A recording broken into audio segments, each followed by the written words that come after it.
So I want to talk to the good guys for a second. You know the good guys. I'm a black activist. I'm working on the behalf of women. I'm doing this for immigrants, gays and lesbians alike.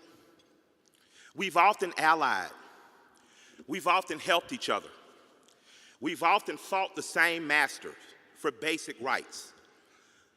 But be warned that once you become in power, to use government as a bludgeon is as evil as the masters before you.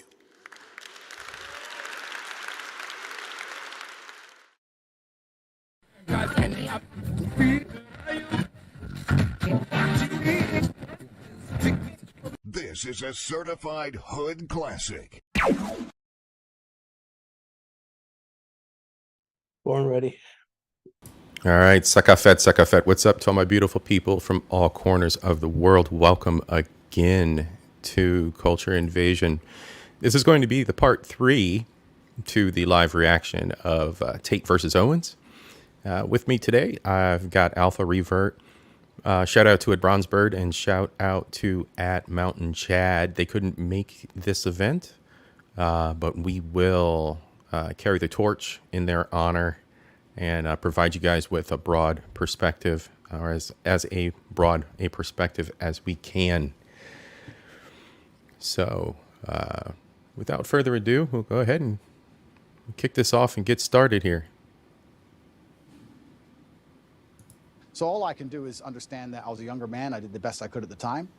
And I was trying my very best to survive in a very harsh world. And I understand now that a lot of the way I said things, I certainly shouldn't have said them that way, but none of it is criminal. Right. And it, again, has no bearing on your case today, but I want There's to literally no bearing. And it's that conflation. Video is being circulated without, like, people think that video was shot last week. Correct. And that's what's so good, because it's good to mention, because people are trying to You hear me? conflate them. Because in the current case against me, there's no case. I can't hear Everybody anything from understands. the video.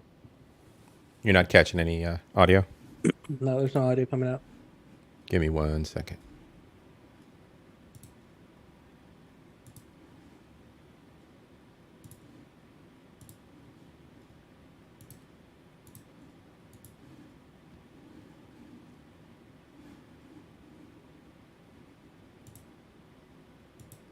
One second, folks. Little technical hiccup.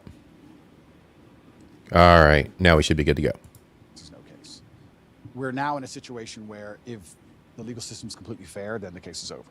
So what they're trying to do is they're going to conflate with old videos of mine, and they're going to try and muddy the waters and gaslight. And I will say that I am unhappy those videos exist, and I will say I wish I never made them. But I won't say that I'm sorry, because at the time I did the best I knew how to do. And I think that's important for the young kids that are following you, especially the young men, to know. Like I say, I always hope that I talk about the mistakes that I made, and I probably wouldn't even categorize them as mistakes. It's just things that I did. And if I could go back, of course, I wouldn't do it. Hindsight's 2020. Yeah. But it's important for them to hear that. You know, I'm not proud of that, obviously. I'm not proud of it. And that's why I never push them to the world, and that's why I never, propagate them in any way. Unfortunately, there's a weaponized attack against me where they still exist. And that's why I do so good to talk against them. I think that if you want to tell kids not to do drugs, you usually have a reformed drug addict to stand up and say, don't do drugs. I was a drug addict. It was a mistake. And I think that gives you a degree of credibility. So for me to sit here and say, be a lot more careful, one, with the way you say things on the internet, especially.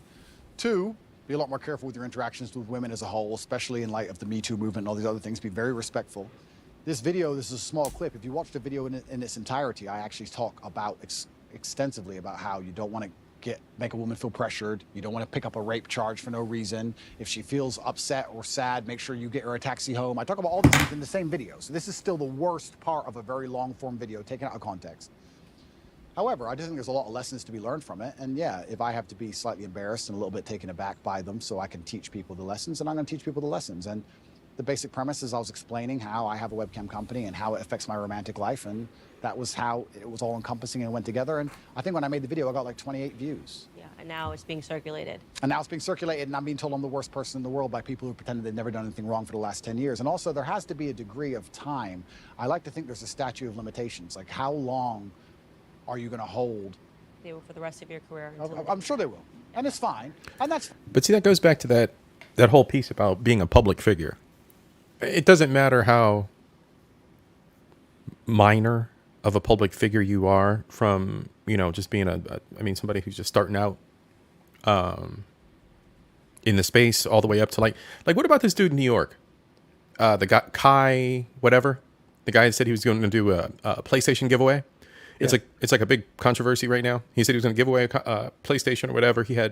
I mean, when you're speaking to an audience of young people who don't have proper guidance to begin with, it's kind of hard to say that you're not inciting something when you're dangling a carrot in front of a crowd of rabid ignoramuses.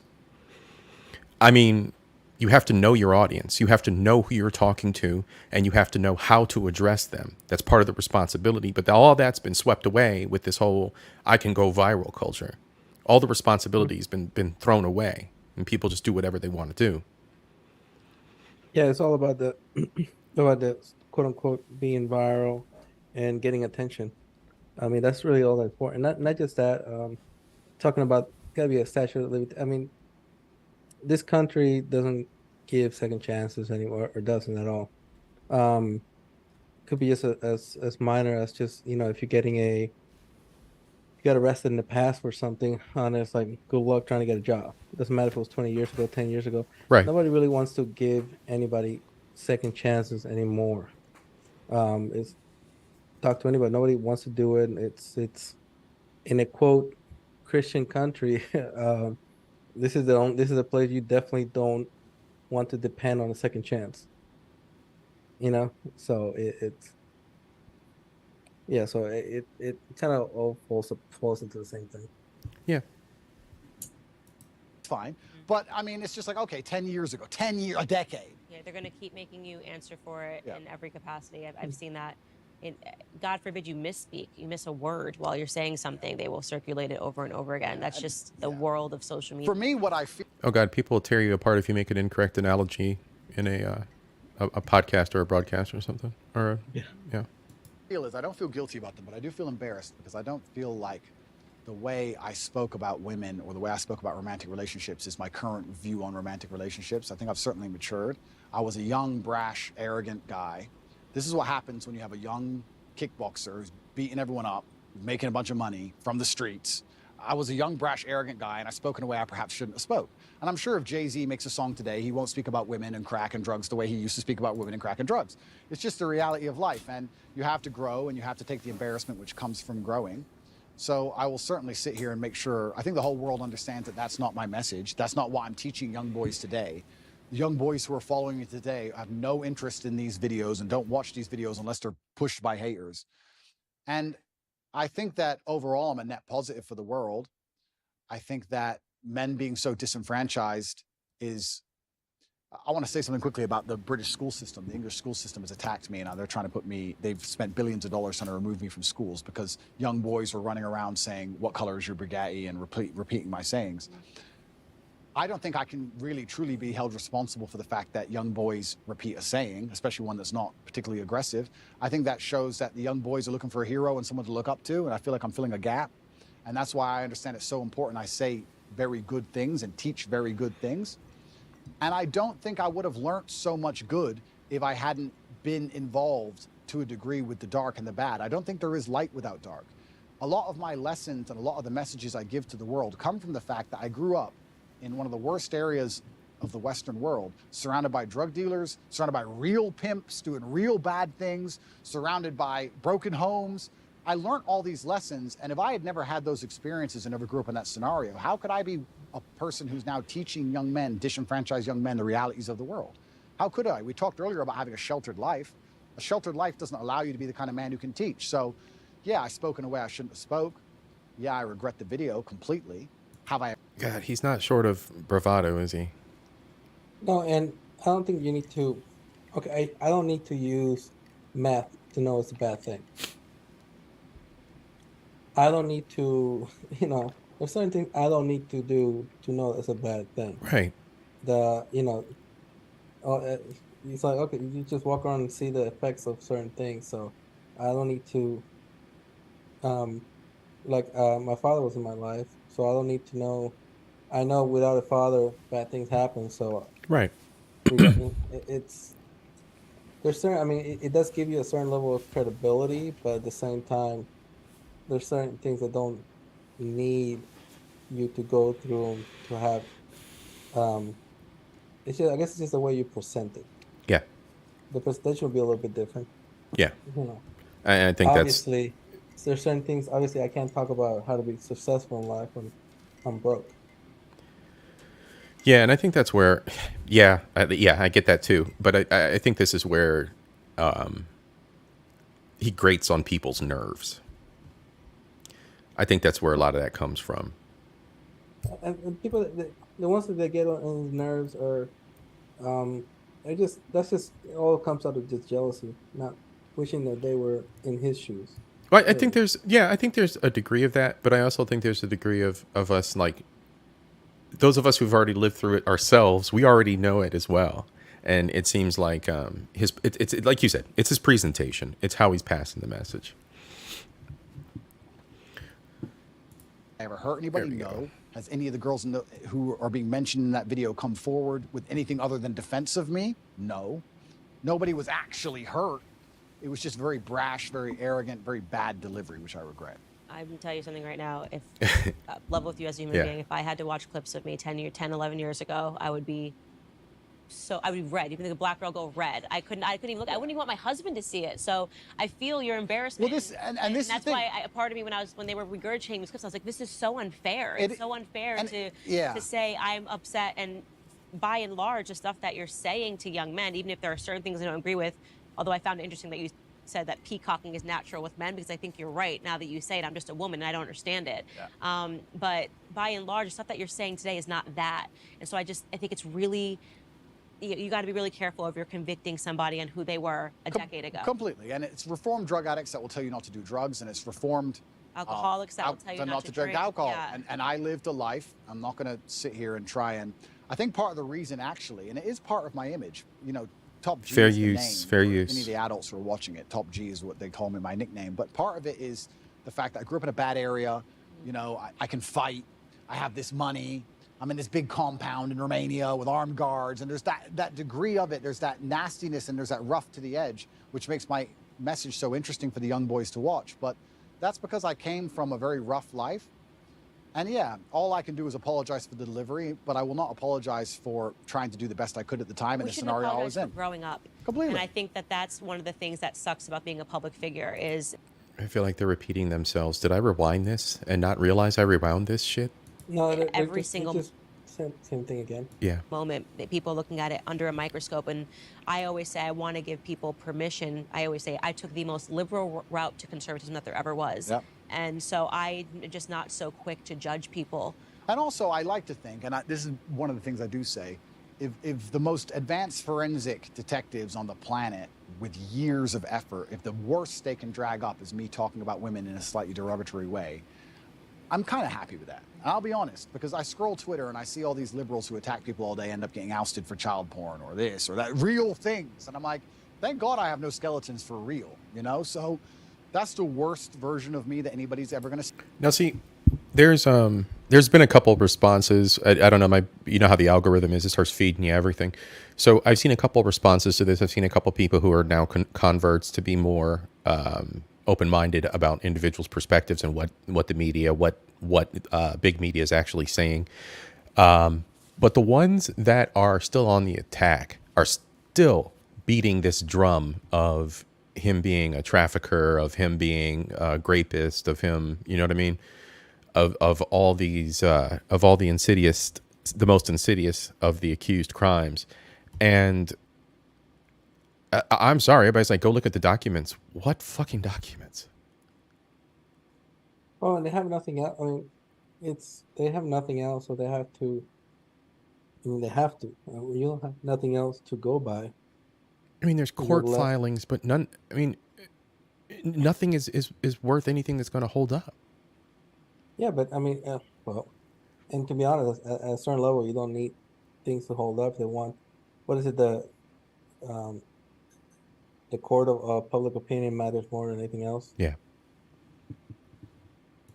And it was a long time ago, and I learned my lessons from it. And I do my very best to teach the lessons I learned, just like you said, to help people avoid going through the hardest way to possibly learn a lesson. And that's the reality of it. But that has no bearing on my current case. And I think that's what the confusion in my case is currently. People think that my case has something to do with that, even though they're completely unrelated events. Right, and that's what I'm trying to clarify in talking to you, because I've realized that there's a lot of conflating going on, and a lot of it is because America, I feel, is just now being sort of introduced to you, whereas in the UK you've been around for a while, and there was one, and I'm only familiar with your UK brand because of my husband, so I know that you've been big in the UK circuit for a very long time, and there was an old video that surfaced of you spanking a woman with a belt. Yep.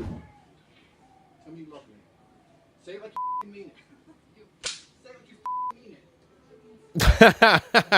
it. Cover your eyes, children.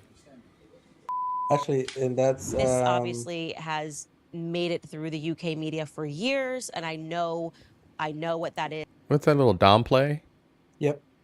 The lady came out and said it. She was like, they were just reacting. Oh, that's the chick. Yeah, that's the dumb play. Yeah. Yeah. And that wasn't the first one. There was other Dom play stuff. Yeah. He was heavily into that too. Yeah. Is based on my understanding of what happened with Big Brother when you were on Big Brother, but Americans are just seeing this video in a long montage of awful Andrew Tate videos. So I mean, for fuck's sake, the guy looks like he's 12 in the video. want you to explain to them what that was. Sure. And again, this is another example of when the woman has already spoken out and clarified that this was not her being abused, but Absolutely, yeah. The woman's already come forward instantly after the video. She came forward and made a video and said, look, this is between me and Andrew, and he never hurt me, and I love him very much, and this is something that personal that happened in the bedroom. Hello, everyone. I just wanted to say something about the video that's been released recently about me and my ex-boyfriend, Andrew Tate. Andrew is my still great friend. What you guys saw in the video, it's just what we used to do. It was just pure game. He's a great guy. He would never hurt anyone. Unless he's fighting. Meanwhile, in bedrooms across America, choke me, daddy. Mm-hmm. I mean, you know, call the kettle black. And a lot more stuff. Call the kettle black. I mean, you know, it is what it is. And I just wanted to let you know that this is a huge misunderstanding, because I heard he got kicked out from the house because of it, which I found very unfair. It's because it was just pure game. It's just what we used to do. And it's actually interesting because when I got arrested, even recently, even though me and her are no longer together, she was also doing videos in my defense. She made a very recent video a few months ago saying, once again, very nice things about me. Yep. He is not a human trafficker. That's the one I saw. Her lips are getting bigger. And They're getting bigger and bigger by video. More and more plastic. Including his brother. He definitely has a type. Yeah. I just find that disgusting. I don't know. I don't find that attractive at all. Yeah, I'm not into GMO chicks either. No BBLs, none of that Botox, none of that injection shit, none of it. They just look weird. None of it. There are plenty enough beautiful features on women that they don't need to do this bullshit. Yeah. All of these lies. And you're right about public life. Having your dirty laundry or your life thrown out there to the world is kind of interesting. And it's interesting how fast people throw stones, because I know how clean my life is compared to most people's lives. Yeah. And I know that just from conversations I've had at dinner tables. I know from just dinner table conversations. You talked earlier about dinner table conversation people have in couples, etc. I've been sitting around in very private rooms with very rich people, and I've been in very important places and also some very low places. And I've heard people talk, and I'm like, if your life was on display like my life was on display, it would be a real circus. I mean, imagine you could be the son of a president. Imagine if their life was on display. And you could find out some really interesting things. So, me personally, yeah, these things are the same old regurgitated things from 10 years ago that have been previously explained. that was also, I was going to say, can you date that video? When that video, that I must have been, how old was I? 2015, maybe 2014? Okay. A long time ago. Right. And I think the best defense for all of these things, personally, I don't think that anybody should take my word for it. I think the best defense for all of these things are the voices of the woman directly involved. Right. We say believe all women, right? That's what we say, isn't it? Okay, well, you don't have to listen to a word I say or believe a word I say. If you think I've done something wrong to a woman and the woman stands up and goes, no, I love him, that's garbage, then that should be the end of the issue, I believe. Maybe I'm getting libertarian again. But no, I mean, I very much agree with it. And this kind of gets into, gosh, what is the name of the guy in Hollywood that he just went under Me Too and Hammer something? yeah, Army Hammer. Yeah. Right. And this is another person I defended on my show. He was in consensual relationships BDSM was his thing. He was very clear that it was his thing. The girls were okay with it. Maybe because he was a Hollywood star, but he never lied. He never coerced. He never confused. And then suddenly one of these women decides to speak out against him. Now they've just cleared him of all charges. And I sort of have the perspective that if they were doing this in a consensual relationship, irrespective of how I might examine it and say I would never do this in a consensual relationship, you can't then turn him into a rapist. Well, this is the thing. I don't think many people understand, especially the men who are vilifying me and attacking me and anyone who's upset by me, understand that first they come for me and then they're going to come for you. They come for any man that they don't like. And the way they do it is this is the weapon. They sit and go, okay, let's take some kind of sexual crime because it's heinous and it damages their name. And then because it's subjective, right? You say rape, you're right. Rape traditionally was grab a woman off the street and hurt her. Well, he didn't do that, but he did have a consensual relationship for years. And then now his girlfriend can be convinced to turn on him for a paycheck because the media will hype her up, make her famous, and pay her a wage. Is that what happened with this Army Hammer shit? So you were in a relationship with this guy, but he violated you. Let's go take him to court? No, she didn't know. It was later on. He said, "Oh no, I feel now that time in the past he actually violated me." So it's there's a term for it when you you do something like let's say you sleep with somebody, and if you're a woman, and then you regret it 2 months later, then you could go back. Oh, he raped me 2 months ago, even though it was consensual. They backdate the what happened. It gets harder and harder to want to. Hey, I'm telling you, to fuck around in America with these women. I don't know why people are still going with Western women. I don't care. I'll stay monk mode until I do what I got to do. Fucking facts. I'll find me a nice Muslim pious woman that cares more about Allah than me, prays 5 times a day, and I will marry that person. One that, that's my solution. I'm not going to bounce around I'm not even, and forget about this dating and everything. No. Yeah. So find somebody. I'll know her parents. I'll know what kind of person she is on there, and yeah, people don't do that anymore either. They don't get their date's resume. And you know what? I did that even when I wasn't, and I wasn't a Muslim though. My 2 wives, I actually went to meet their parents. The people thought I was weird. No, I met their parents beforehand. Thought, hey, my intentions are to marry your daughter. Everybody thought I was crazy, but of course they were Western women. So now I'm just gonna forget about the whole Western thing. I don't care who they are or anything. They're Western. I just don't want anything to do with it. Yeah, no more of this nonsense. All right. Now he's a rapist. Or, even by more crazy extension, let's look at the Loverboy method. We have a man here who has spoken to a woman in a very nice, polite, kind way, has never even had a BDSM relationship with her, hasn't hurt her, hasn't hit her, only spoke to her nicely. She is saying he is nice. She is saying he did nothing. Okay, she's brainwashed and he used Loverboy. You can't even be nice anymore. You can't even be, if the government want to put you in jail see, that's my problem. Crime, you can be a man with a woman, speak to her with absolute respect. She can love you with all her heart and say he has never hurt me, and you are still a criminal. Right. Think of the mind bending. It's crazy. As a man, you're not safe. You're not safe. If they want to get you, they're going to get you, and they're going to use this avenue. Right. You cannot. Yeah, you cannot maneuver safely as a man in the dating world right now. In the West, that's why I don't date everybody, and it's weird that people talk about. I do not date, and that's what all of this. They get all into it. This dating. I don't date. First of all, it's haram in Islam. Second of all, even again, when I met my ex-wife, Honor, she wanted to date and live together and all that. I said, no, I'm going to marry you. And she thought I was insane. I'm like, no. He's like, we're going to be together. I'm going to marry you. That's the way it should be, And I still got 2 wonderful daughters out of it, I still treat her with respect, no matter how much she hates me or whatever on it. She has no point. She has no choice but to respect me as a man and as a father, no matter how much she tries, because she cannot break that out of me. Big facts. Accused of. The process itself is the punishment. Let's look at what's happened to me. All those months of investigation. During all those months of investigation, there are pages and pages of files.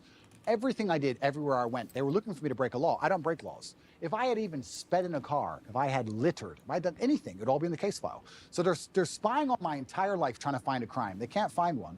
Then they go through my entire personal life, which is now all over the internet, leak it all over the internet, so you go through the embarrassment. Then they seize all your money, $15 million have taken of my money.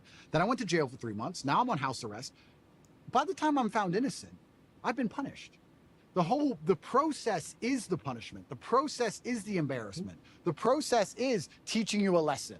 So it's not even about innocent and guilty. I don't think most people at home understand that if they want to hurt you, if you get to a level of influence where powerful people go, we have to damage this guy's name, we're going to accuse him of a sexual crime, it doesn't matter if you can prove yourself innocent 3 years from the point they accuse you. One of the biggest things that I find funny right now is Jim Caviezel and the Sound of Freedom are all conspiracy theory shit, and there's no trafficking, and there's no child trafficking, and none of this exists. This is all tinfoil hat, tinfoil hat, tinfoil hat. And it's funny because, for instance, Charlotte, North Carolina is known as a hotbed for child trafficking. Yeah, And the Georgia as well. Yeah, it doesn't none of it exists. The media's blowing this up. This is all. If you go to the center for child trafficking, like on those stats, they'll tell you which city and state are the worst on it in the United States. Yeah, it's been going on for a long time. It's been going on for years. The church has been accused of it for years. And the messed up thing is people want to sit in the same breath and say, oh, well, there's no such thing as trafficking. And then they want to say, well, Andrew Tate's a trafficker. What the fuck are you saying? The guy from That 70 Show, he's been involved in nonprofit organizations trying to save kids from child trafficking for years. Ever since for years. The head, that dude on from That 70 Show, the star, he's been doing that forever. And when he started, you don't hear his name anymore, do you? No. When he went out, and I think it was an MTV Movie Awards, he mentioned it. I haven't heard his name. He's still doing it to this day. He has not stopped. He's put all his money recently that he's done it for that. Kurtwood Smith. I couldn't remember his name. Kurtwood Smith. He goes as far as to buy women safety, kids safety. Yeah, he's been doing that for years. It's awesome. Good work. Yeah, I really respect him. And when's the last time you heard of him in anything? In anything? Yeah. Well, yeah, he's going against the grain of everyone else that's corrupt in Hollywood. When you stand for something.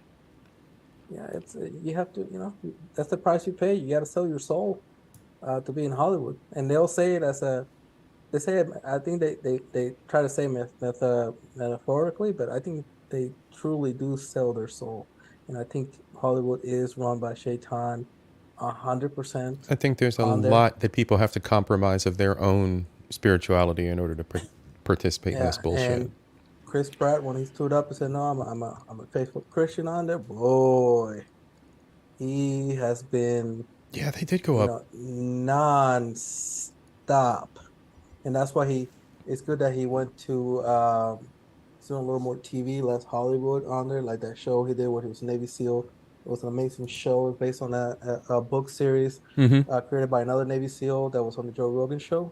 And then Amazon picked it up, and then he said he envisioned it himself that Chris Pratt would have been amazing with his role. And then Chris Pratt actually comes, "Hey, I'm interested in this script," and it was him, and he was like astounded by it.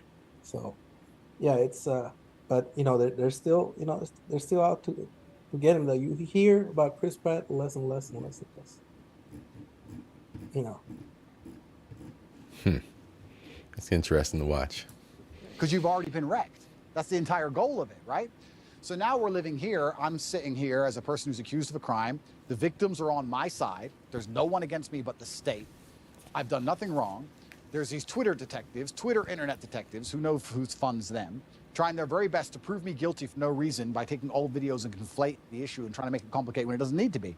And I just sit here and think they are complicating the issue. I very much agree with you on that. I think that the goal of digging up these old videos was to say, well, that this somehow legitimizes the case against him in Romania, and that's just not true, right? You can say, you even said it, you're not proud of these videos. You can say, I think Andrew Tate is immoral. I think the things that he said here are not principled. They're trying to say that because of things that you said 10 years ago, you shouldn't have a platform to young men today. It's just too much conflation. I made pro-atheist videos back then, and I'm very embarrassed of those. Right. I'm extremely embarrassed of the videos. I would sit and say, God is not real. In fact, I'm more embarrassed of those videos than any other video. And I would sit there, and now I'm devout to my religion. So I would sit there and try and talk about how God wasn't real, and I thought I was smart. And now I watch it and think I was an idiot. And I like to think of myself as a pretty wise person. I wouldn't have a platform if I wasn't wise. And I'm 36 years old. But at 25, I was a dummy. And I think that any 36-year-old, if you were to ask him, were you a dummy at 25? I feel like young men especially take a little longer to completely, you're mature. full of testosterone. I was making money. I had a Lambo. I was fighting. I was beating everyone to pieces. I had a few hot girlfriends. I thought I was Mr. Hotshot. Like, is that the worst thing in the world? Like, who isn't? Right? So, okay. He messed up when he converted to Islam, man. That was it. That was the last nail on the coffin. There's something that Western hate more than Muslim, especially in this climate. That was like the last nail in the coffin. They took all the gloves off after that. Oh, you mean the public once he converted to Islam? Publicly, yeah. I saw a video. I didn't watch it, but it went through my feed. I believe there were two Muslim brothers. They were talking about the fact that his brand of Islam is toxic. Yeah, and all the now listening to the actual sheikhs, they're called the learned ones, the ones that know all, and other imams. They say two things. One, anybody that converts to Muslim is your brother, regardless of anything. Mm-hmm. You're supposed to call out any brother that does anything wrong or says anything incorrect against Islam or the Quran on there. And secondly, you have to give him time to seek knowledge on there, because seeking knowledge is the number one of the core principles that Quran tells you to do on it. He just started, man. Like, he you got a lot of Muslims like be Muslim their whole life. Right. He doesn't know as much. They're scholared, religious. Yeah. Malcolm X, he was only a Muslim for 3 months before they murdered him. And he's like, man, everything I said was wrong on there. He didn't know anything. He couldn't even do the prayers in Arabic on it. He just knew the fundamentals. Said, hey, I know this is correct, and he paid the price for it. But you gotta give him time to grow, and he's got a big community of other influencers that do know, that have studied the Quran, that have memorized it completely on there, who are slowly but surely teaching him and guiding him, because it is just like anything. Somebody were to become a Christian after being an atheist his whole life, after 1 week, you're not going to understand all the you're not going to understand anything. All the mechanisms within Christianity. You're not going to understand the faith fully. You're not going to understand it. And it's something that has to grow and take time. Yes, you can feel spiritually attached to something, but it doesn't mean that you understand the religion. Exactly. Yeah, so it's gonna take time. I mean, so it's like he's got a big platform. So it's like new money, like the kids, like the guys with new money. You get that new money. Yeah, and you got to teach them about investment and not being flashy and not spending on it. Like he's still reading the Quran. He's still going through it. He's still learning the prayers. He's still encountering day-to-day activities where he has like, oh wait, that's haram. I can't, I shouldn't be thinking this way. He knew that drugs and alcohol was okay. He cut that out. Okay, I know that much. So it's a process. It's a process. And people around him that have been one of his closest friends. He's been a Muslim for longer than he has, and he has seen the switch one day. All of a sudden, boom! There's no more drinking. There's no alcohol. He no longer. He was the one. Andrew Tate was the one. Hey man, come on, have a shot with me. And he's like, no, I told you Muslim, I don't drink. Now now he's the guy that's like, hey, no alcohol here. We don't do alcohol here anymore. It takes time. Everything takes time. And it's all based on the individual's journey and what they're going to do the work, put the work in on. Yeah, he hasn't done Ramadan yet. He hasn't done 30 days of fasting in Ramadan. He's never has done Hajj. You know, he just started, but he's got a big platform where everybody sees it. Whatever he speaks of what he thinks he knows on it. Right. And other people Right. correct him. Right. His friends and on, he's like, actually, hey, this is completely wrong. Yeah. There's no such thing as that. We don't believe in that. So, oh, you may believe in that, but let me clarify what Islam says. Right. And Right. then he continues on. Yo, what's up, Jawad? Shout out. Thanks for stopping by. Who else we got out here? The word, Well, Miss Queen Sunkiss. Well, alaikum salam, my brother. Jawad. Little Woke. Thank you for stopping by. Yeah, it's very interesting that they're going to attack me with these forever, and that's fine. I do believe, however, that Allah is the best of planners. And I am, in many ways, I wouldn't say happy, but I feel like this whole criminal investigation is going to be a fantastic end to all of this once I'm found innocent. Right. I believe. And I do believe I'll be found innocent. I've seen all of the case against me, and there is no case. And it's very difficult to put somebody in jail when there's nobody saying he did anything wrong. For people at home who are confused about my criminal case, just so they understand, I'll explain it one more time. 2 girls in April who visited Romania for 5 days, wanted money for shopping, didn't get it, accused us of kidnapping them. These are girls who've accused 7 other men of kidnapping/human trafficking. Romanian authorities turn up and within an hour said they weren't kidnapped, this is stupid, and threw it away. Then they picked up this case for some reason, by some recommendation, later on down the line, come up with this whole lover boy garbage. The 2 girls, there's 4 girls in the case. 2 of the girls who were accused of, who I've supposedly lover boyed, are on my side. We have the 2 initial girls who said that they were kidnapped, who are on CCTV walking in and out the house as much as they want, and she's accused 7 other men of kidnapping. That's the case against me. So I have enough faith in justice that it's all going to be put away pretty quickly. Allah really is the best of planners, and life is a test. And when he steps out to become a Muslim, you are going to be tested. He said that's what he said. That's exactly what he said in part 2 of this that we had. Yeah. And that's it. Life is a test. Yeah. And it's about how you how you go through the test. I've been tested my whole. There's so many things in my life. And so okay, what I want. How my ex and the people tell me, you should be doing this and that. I'm like, no. I'm going to remain faithful. I remained faithful while I was separated. People thought I was crazy. No, there's vows that I took, and I will continue to do them on. She was still my wife at that time, so I still supported her no matter how people thought I was crazy. Life is a test, and it's about how you take that test. Yep. What kind of answers you give to the problems of the test, and my answer will always be based on my faith, and I will stand strong on it. And Allah knows what's best for me. No matter if everything I do yields absolutely nothing, and I'm only working on the gas the rest of my life, my rewards will come later on. Allah knows why I should have something, why should I not?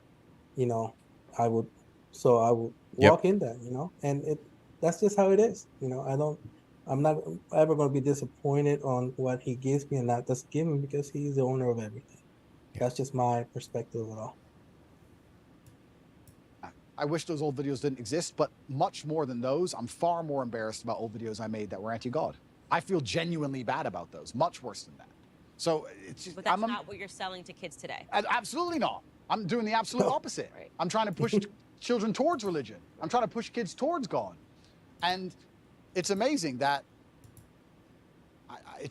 I'm being attacked with these videos and I'm embarrassed by them. That's fine. But I'm glad my atheistic videos didn't appear. I'd be far more embarrassed. I'd feel genuinely shameful to watch those. But, we're human and we make mistakes, and all we can do is grow, like you said. Trust me, I went through the conservative ringer too. What did they hit you with? All sorts of things. I mean, they hit me with an old anti-bullying company that I was trying to put together based on something that I lived through when I was in high school. And they tried to say essentially that I was trying to dox people. I still have to answer for a splash page for an anti-bullying company that I tried to create with the most goodness in my heart. And they still throw it at me. I don't see that. This is not what she actually thinks. I mean, I have to answer. Candace is a mean girl in a pretty package. Fuck out of here. The conspiracy, something. Well, she's very outspoken. Like, she's always been somebody who's very outspoken. Doesn't, I guess you could say culturally, she's culturally a conservative, but in how you will see black women, I guess to say, very outspoken on it. Now she's trying to feminize herself a little bit more on there, but I guess it has to do with her, actually being more of a Christian conservative instead of a Republican I feel conservative. like she's a code switcher, dude. I feel like she's an opportunist. I just see No, opportunist written I don't all think over the fucking place, man. I don't think she is, because if she was, she would have stayed as a Republican conservative, because she got more fame and had bigger following than when she became more of a Christian conservative on there. He Yeah, said she's if a you look at, mimic. and but she's and I watched her for years on it, and she, I mean, she's grown, she's changed the way she speaks on it, some of her views. They said they're way more Christian conservative than they are Republican conservatives on it. Because there's some Republican conservatives that believe that it's okay to have gay marriage, for instance. But Well, she's like, no, because I'm a Christian, so no. well, hell, I You guess know she what I mean? could be a Christian conservative and support Tate, considering what half the Christians support in the Catholic Church. Oh, shots Ooh, yeah. fired! Pop, pop, pop, pop. Too soon? Too soon? Too soon? Too soon? Too soon? Crazy that George's father is somehow related to the Rothschilds, and I mean it gets crazy, and the bigger your platform becomes, the more they dig into your history, and they'll dig into ex-boyfriends. I mean, it never goes away. But I'm hardened to the process. I am who I am. I'm proud. I actually am proud of a lot of the things that I lived through, a lot of the mistakes that I've made, because it made me who I am today. It's interesting you say hardened to the process, because I think I am too. Because when I watch old content of mine or things I wish I didn't do or say, I will feel guilty, or I'll feel shameful, or I'll feel embarrassment because of me. I don't care what people think. Yeah. I don't care if some conservative wants to watch a video and make a video. I don't care. It's about me and my own personal morals and my own personal morality and how it's evolved. And Yeah, how I don't care feel what about people things think. I've done. It's all about me. It's internal. I don't give a shit about what people think. Yeah, I've I've run into that my whole life. And I also stick by this. And I've said it many times, but I know it absolutely Yeah, I don't not to be care. true. Anybody who is attacking me, if Yeah, they've that been goes with under the age level of too. I think forensic assault I've been that's something goes with age. Yeah, giving less fucks. You get less fucks as you get older. You've Yeah, given away enough of them that See all this gray hair? That's me. Stop caring. It's Yeah. like you quickly find out, no matter what. Look, you can find a cure for cancer and give it out for free, and somebody in this planet will not like you. You could bend over backwards for anybody, and they'll still shit on you. You could end world hunger, and somebody will not like you or find something they find offensive about you. There's literally nothing you can do that will stop from people will stop liking you. So it's like, why should I care? Like I only care about what Allah thinks of me and what he demands from me. That's it. At the end of the day, that's it. I care about to some extent with even my kids. Like I told one of my greatest saying to my daughter is, I'm not here to be your friend, I'm here to be your father. Yeah. Under would have far worse things out there in the public, Right. for sure. Right. And I know that one of the charges against you is that you're materialistic. You're describing that as peacocking. And it's funny, when I see you with Lamborghinis or whatever, I don't know anything about cars, whatever the cars are, I always think of, I'm friends with a lot of UFC fighters. Yep. And one of the ones that I have great respect for is Colby Covington. Yeah. And it's so funny because when I have my podcast, he's sort of this quiet guy, super respectful, just not at all what you're getting in the ring. Yep. And when we talked about that, he said, no one paid attention to my fights. And then suddenly I'm in Brazil. I think I'm about to get dropped. Then I start talking a bunch of trash. And suddenly he's got a huge audience behind him. And this is part of the men like the bragging. The men like the peacocking. Completely. And so I love it. And that's why I say when I see some of these videos and I see conservatives assigning like real meaning to you saying stuff that is just so obviously content for young boys. It's the only way I can describe it. People that It's know just how like to fight a bunch of guys are just really nice. Yeah, the Truthfully, people that like- know how to fight, the people that know how to delete one another, Look, delete the individuals nicest- are not loudmouths. The nicest, coolest, most ground earth people They're not. I've ever met. Yeah. Are special forces. Yeah. Are special forces people. I mean, they are Absolutely. the nicest. These people know how to murder. Like they are. That's what they are the nicest humans Yeah. you could ever meet. Yeah. Yeah, Jawad, yeah, her body language has changed. It changes throughout this interview. She gets little stars in her eyes and shit when she starts talking to him and all kinds of funny shit. when you're in your masculine frame, When you're in I'm your telling you, masculine frame, it does not she matter can't who you're resist. talking to. The women reacts to that. It's an energy. Facts. Women react to that. That's just how it is. Facts. just being guys and Yep. girls just be like, this is so stupid. Yep. That's my reaction to it. It's so stupid, but why are we trying to assign real meaning to this? This Well, is like guys, completely. this is how guys have fun the same way that girls sit around and talk about Real Housewives. Yeah, absolutely. It's bravado. It's girls are into, my husband cannot do like 5 seconds of hearing me and my girlfriends talk about things. He's like, Yep. I'm out. Yep. And this is what, when him and his guys are together and he's like, they're fishing and the first catch, you got to bite the head off. I'm like, that is so stupid, Yeah. so ridiculous. Yeah. Why are you biting a head off of a fish? Yeah. But it's just boys being boys and girls being girls. Completely. And so I think that people should not assign, like, I mean, I've seen really stupid videos of you and they're trying to really assess these videos as if this is like, I'm like, this is just what I call taking it- yeah. posting. Well, yeah, they're taking And it. now you see Kobe, he's got these hot girls in bikinis, he's behind cars on his thing, and I think it's hilarious, and I think it's funny because I get it, it's not for me. And that's not for me. And that's the thing, actually, which a lot of conservatives in the conservative movement don't Like the real understand, Kobe is that by and the real attacking somebody Michael. for having a little bit of fun or for being Documentaries. bravado, for having some bravado, They are or saying so something different from audacious, or having a nice what car, people whatever. see. Bugatti, whatever. Yeah, Yeah, you're absolutely. gonna attack people for that. You're just going to drive young boys away from your message. And Yeah. you need the youth of a message for the message to exist and survive. If you're going to just be Mr. Boring and be upset by everything, then nobody's going to want to have any affiliation with it. I really do believe the reason liberals owned the culture for so long is because liberalism overall, it's not, because when you become spiritual, you understand that it destroys your soul, but it looks fun. It does look fun. It looks fun because there's no rules. And you can do a bunch of dumb stuff. You can take drugs, you can run around, go to orgies and watch porn and sleep with all these degenerate women, and they're all promiscuous, and it's a big party. It looks fun. And we talk about culture and how important it is to win the culture. Okay, well, then I come along and But fuckers do that are conservatives. That's a bad paintbrush, bro. That's a bad paintbrush. That's human nature. That's a bad paintbrush. I'm largely conservative minded and I have this massive fan base, and then you're going to attack me and say Andrew has a car, that's bad. Yes, Well, they're like, embarrassing. is that the fight you want? Is that how you're going to win this culture I war? very much separate myself from the conservatives that do that. I'm like, on my show, I'll show a clip, and I'm like, I can't believe this is even being passed around as something that should be taken seriously. It's so stupid. Yeah. It's so ridiculous. It's so obviously content for guys. Yeah. This is what I imagine if my husband left to his own devices and he's around all of his lads in the UK. I mean, the stuff they talk about is just so stupid.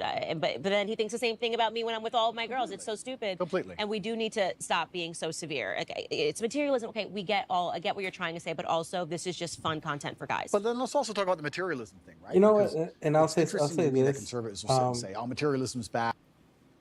There's a parable in the Quran that talks about two wolves, and it's not like the Indian one on it. It talks about money and fame on there, and it has to be careful about feeding each one on there, because like a wolf, when it's left to his own devices, for instance, if you leave a wolf out and in a field of sheep, it will just kill all of them for sport.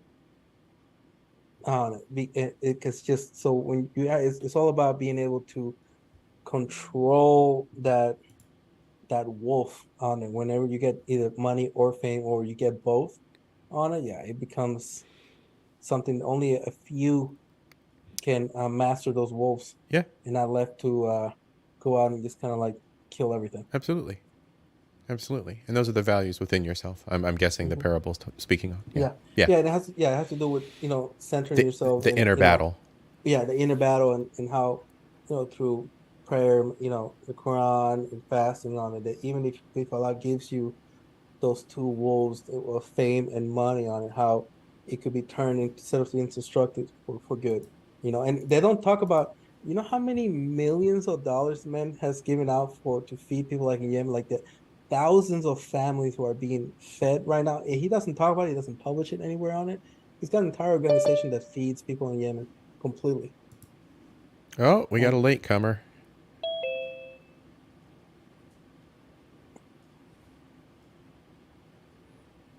Oh, Mountain Shad. Hello. Hey, welcome.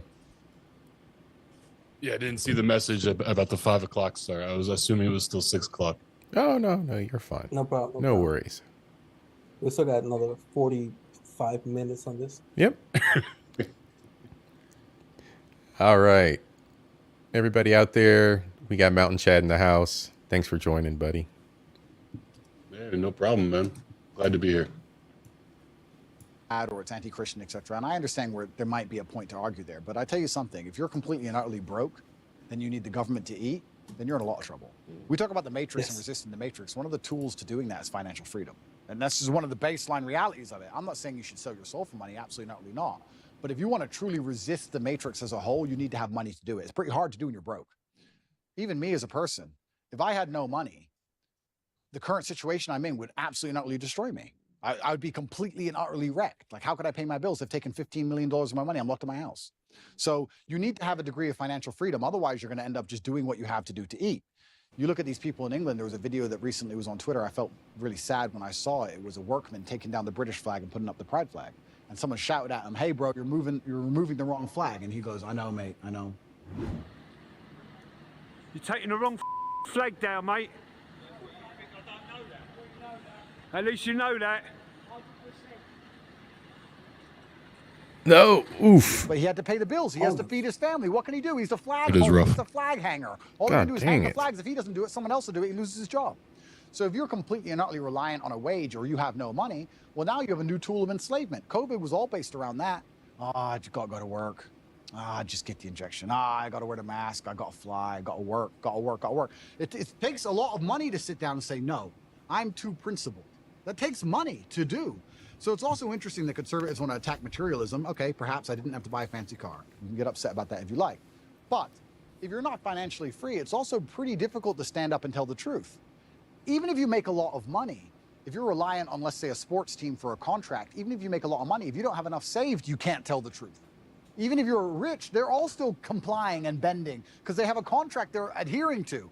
It's difficult. So I don't think that if you had somebody who was trying to inspire the masculine youth of tomorrow to resist the slave mind, teaching them to be financially free would be a bad thing. I think it would actually be a good thing. I think men need it because they view it as aspirational and no one escapes it. I would definitely not describe my husband as materialistic at all. He likes cars. There's just something about cars that men like. Absolutely. My son, truck, car. It's like, it's psychotic. I mean, it's such a boy. Every time he sees a truck, a car, any car that looks cool, he's two. Yeah. He's two. So there is I like something ingrained guns. in men that I like his cars. first word Yeah, was truck. it's- You know, every time a garbage truck goes by anything, he's just.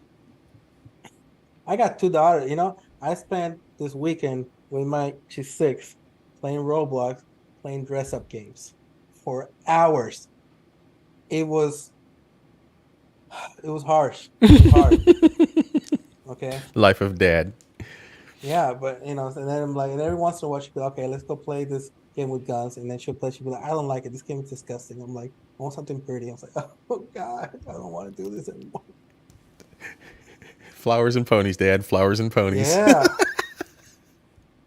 It's like a school Classic bus. dad Men situation. Yeah. I saw the Barbie movie last night. We should talk about that. Oh no. Ooh. But just to touch on this subject, there's a scene in the movie where Barbie and Ken come to the real world, and in the world of Barbie Land, the women rule everything, and the Kens are completely disposable, completely meaningless appendages. They have no purpose or life. And Ken comes to the real world, and there's this like montage where he's noticing all these man things. He's like noticing trucks, and he's noticing men like high-fiving and lifting weights, and he's like seeing pictures of horses and starts to dream about horses. All these things that he'd never been introduced to before. Yeah. I could only imagine. Oof, living in the world in Barbie world, I would. So it's an Escape the Matrix flick. I heard everybody's talking about it's Uber It world. is 100% a Matrix movie. No, it's Really? a Matrix. It's a Matrix movie. Yeah, 100%. I heard But it that's was funny. We can woke or twist it to Escape the Matrix. I was actually very surprised. It wasn't nearly as woke as I thought it was going to be. I think it was quite fair in the sense that you could easily make the argument that it was woke, and then you could easily make like the opposite argument. You could make the argument that like Barbie's obviously the bad guy and all the women are oppressive and blah blah. You could easily make the argument in both directions, which I really appreciate. Oh wow. Really? I So mean, the critics have been pretty one-sided about this. The anti-feminists and have been pretty one-sided. Yeah, it felt to me like because I hadn't read the reviews, but I just knew a lot of like conservative people are going to be like, "This is straight propaganda." Yeah, so that's what which I was they have been expecting going into it. Yeah, but what I ended up seeing was something that you could certainly interpret as feminist propaganda. You could also interpret it as like toxic femininity.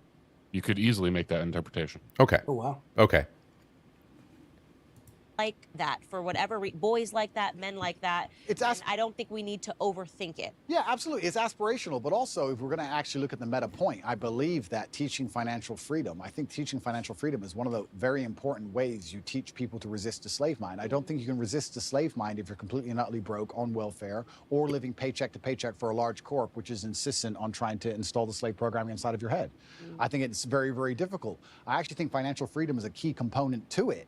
And I think that me standing up and showing a life that costs $50 million a year or something ridiculous, doing that on purpose and trying to inspire men to make as much money as possible is actually a very key component to the resistance to the slave mind. I don't think many people understand this, because if you teach young men how to go out there and become rich as possible, it's very difficult they can do that without learning some degree of mental fortitude, without learning how to speak to people, without learning how to network, without learning how to be competent and disciplined and motivated and work hard. And then if they do all that, they have enough money so that when someone comes along and says, take this injection, they'll say, no, I don't want to take the injection. I'd rather miss the flight. So there is a key component of resistance which actually involves materialism. I'll argue that if I was exactly the same person with the same viewpoints, but I was completely and utterly flat broke, I wouldn't be able to make the same impact on the world. And I wouldn't be able to resist the programming the same, because I need to eat food. So I'd actually counter-argue any conservative who's complaining about my beautiful car collection of 42, not one, 42 nice cars, that having a lot of money is actually an important way to resist the matrix. I can only talk from personal experience, but the number of times, especially during COVID, for example, where I managed to not have to comply with any of the laws simply because I was loaded, I can't even name them on 10 hands. So materialism is important. I think we should be teaching, especially the young boys, especially people who understand, who want to live in a very rational world, who want to live in a world which is based on common sense and dignity and honor and respect and all the things we're trying to teach through conservatism, is that if they don't have a degree of financial stability or financial independence, they're going to end up getting wrecked anyway. They're going to work for Woke Corp. And Woke Corp's going to change its Twitter picture or X picture, whatever it's called now, to a pride flag. Yeah. They're going to be screwed anyway. So you have to be teaching to a degree financial independence. I don't know why that's seen as a bad thing. I'd actually really like to argue that point with who was complaining about my car. Who was complaining about one of my 42 cars? Fucking everybody who doesn't have one. You know, this video and kind of showing that you're not actually good for young men. And they wonder why they lose the culture war. Imagine sitting there telling young men, don't have a nice car like him, don't be fun like him, don't do that. Like, what planet are you people on? No wonder. Just have a sense of humor. Like, I think Colby Covington's Instagram Thanks, is Queen. hilarious. Completely. I know this is not how he lives. Like, first off, to be an MMA fighter, his whole life is diet, extra. I mean, he's beating his body every day. He doesn't really have time to be going to the strip club. And, you know, but I get the brand. I think it's hysterical. He's actually a really wonderful human being. I see what he's feeding his I'm body on happy that boat. I'm not so serious that I don't see the humor in this. And boys love it. They do. They do love it. He's a Muslim, and I wonder if UFC fighter on there, like, you know, there's another degree of I forgot his name. I forgot his name. His brother's name is Islam, and he like I said, his Khabib whole Nurmagomedov. Yeah, and his whole, I mean, he's got all, you know.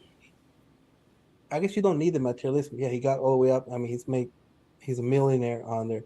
You know, but everything is centered about his discipline, his faith. Everybody that's in this gym, you will pray 5 times a day on it. You will not drink. You will not use drugs. You will not. I mean, on there. But he builds great fighters on it.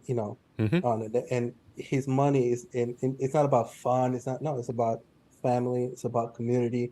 What he does with his money. What he does to build up the community around him. So. There's an opposite side to that honor. Like, he doesn't care about his quote brand. His brand is his faith, and that's it. You know, nobody has seen his wife is when it's his wife. Like, no, that's my wife. Why you need to look at her? You don't need to talk to her. Right. It's my family. You don't need to talk to them. You don't need to see pictures of them. You don't Right. see pictures of anything. I'm a fighter. You want to see? I'll see your pictures of of my gym. I'll see a picture of how I fight, and that's about it. Yeah. I'm the public eye, not my family. Yeah. Yeah. People really don't see the humor, or if they're just so desperate to find an attack vector that they're just going to get That's a upset good by question. jokes. Yeah, I think that's a good question. But I want to get to what your belief in is in terms of when you start talking about the Matrix, because I will say, some of the people that have been going after you, Liz Wheeler obviously has been one of them. Liz Wheeler has been one of them. I think you blocked her. Ali Stuckey has talked a lot about it. I know these young women. They're not a part of the Matrix, okay? I have a lot of disagreements with them. Stylistically, we have disagreements. Ali means what she says. Even if I disagree with her point, I know she means what she said. It's not an act for her. She's not trying to do anything. She says it because she believes it.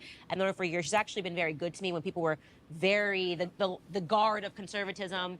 Ali had me on her show. She had a platform for me. Liz genuinely believes everything that she's saying. I don't think she's a part of the Matrix, even if I think that there are some pieces of it, of your life and why people gravitate towards you, that she doesn't fully understand.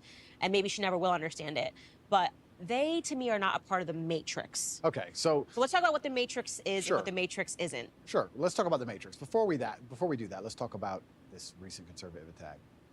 I want to make it clear that I don't watch basically any of the attack videos made on me. I'm busy and I'm very happy with my life, and I don't allow attacks on my psyche. If somebody makes a video that attacks me, I don't watch it. I don't watch it because I don't want to watch it because I don't care. I don't watch them either. I don't care. Yeah. And I don't say this to insult Liz or anyone else. I don't know them enough or respect them enough to give a shit what they made or what they say. I don't care. So I can't talk about the specifics of what she said because I don't know what she said because I didn't watch it. However, I don't believe it was well-intentioned. I think that there is certainly a degree of jealousy that came with my massive influence in the number of views I got on the Tucker Carlson show. I think that the fact that 10-year-old videos, which have been debunked 30 times, are now coming up again is not well-intentioned at all. But I can't be entirely sure of that. So I can't comment specifically on their attacks because I haven't watched their attacks. I think they're seeing those videos for the first time. That's why I said I'm trying to bridge the gap between, I only knew about those videos for a long time because I've been paying attention to your UK career. Yeah. I don't believe these people have been. I think the first time they were introduced to you was on Tucker Carlson's interview. Yeah. If I'm guessing, I have not spoken to them, but so they're just seeing this. Then somebody starts circulating old clips and they are like, oh my God, this person, this must be true. Again, guessing, have not spoken to them about you at all. Got it. Well, it's up to them to come to their own conclusions about me. I'll live my life and I'll continue to live my fantastic life and I'll be the best person I can be, and they can come to their own conclusions. They can make videos in support of me or attacking me for the rest of human time. I'm not going to watch any of it. I'm not interested. Right. So that's those two. But in regards to the Matrix as a whole, the Matrix, I believe, and I use the term the Matrix from the movie because I think it perfectly describes the world we're in today. I believe we're living in a false reality which is projected inside of our minds, and it's designed to distract us long enough for our bodies to be abused. And the movie is for body heat. In the real world, perhaps it's for some physical labor. But I believe that we're not living in a real version of reality. No, it's for our resources. It's for our finances. It's for our resources. That's why women in the Western world are the #1 consumers of goods, buying the makeups and the products for the homes and all the things instead of producers. It's all programmed. It's all being pre-programmed. It's all nudging from advertisements and nudging from social media. It's all the consumerism and vast amounts of just excess. Yeah, I believe women make up like 80% of consumer spending. Yeah, they do. Which is obscene. They do. They just did another study. It's locked at 80. Because the amount of money that people are making is like almost inverse. Men are making, 70% of all the money made in the system. Women are spending 80% of all the money spent. So like there's a pretty fucked up imbalance here. Yeah. And a huge amount of that is debt as well. Women hold the majority of consumer debt. Yep. Keepers on the truth, the agents, who try their very best to keep us asleep. And I think the end goal is to keep us distracted long enough for our body to be utilized and then for us to die. Who is the Matrix and what is the Matrix as a whole? I have to be very careful what I say, and I don't want to get in too much trouble.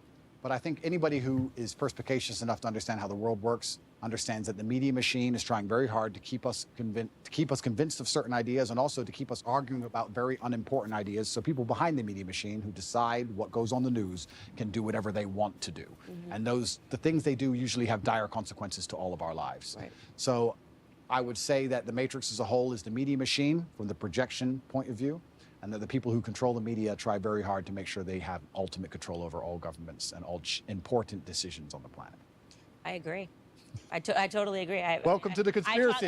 Welcome to the conspiracy. Don't listen to my podcast. I'm in on like CIA documents, like showing people it's not a conspiracy. These are declassified CIA documents. These are things that they actually did and that nobody pays attention to because it happened 60 years ago, but it's been declassified. You know, all the operations that they had, putting actual journalists under CIA pay. I mean, it's crazy. Following the death of JFK, why did they do that? Why did they suddenly feel it was necessary to have journalists on payroll following the death of a president?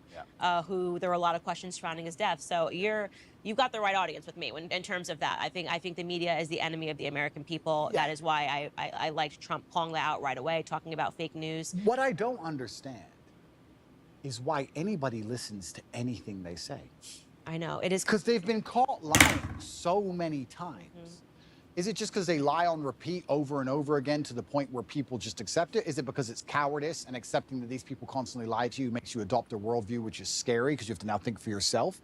I'm not sure what it is, but how after, especially the last 5 to 6 years, especially the last 5 to 6 years, can you believe a word these people? What's that?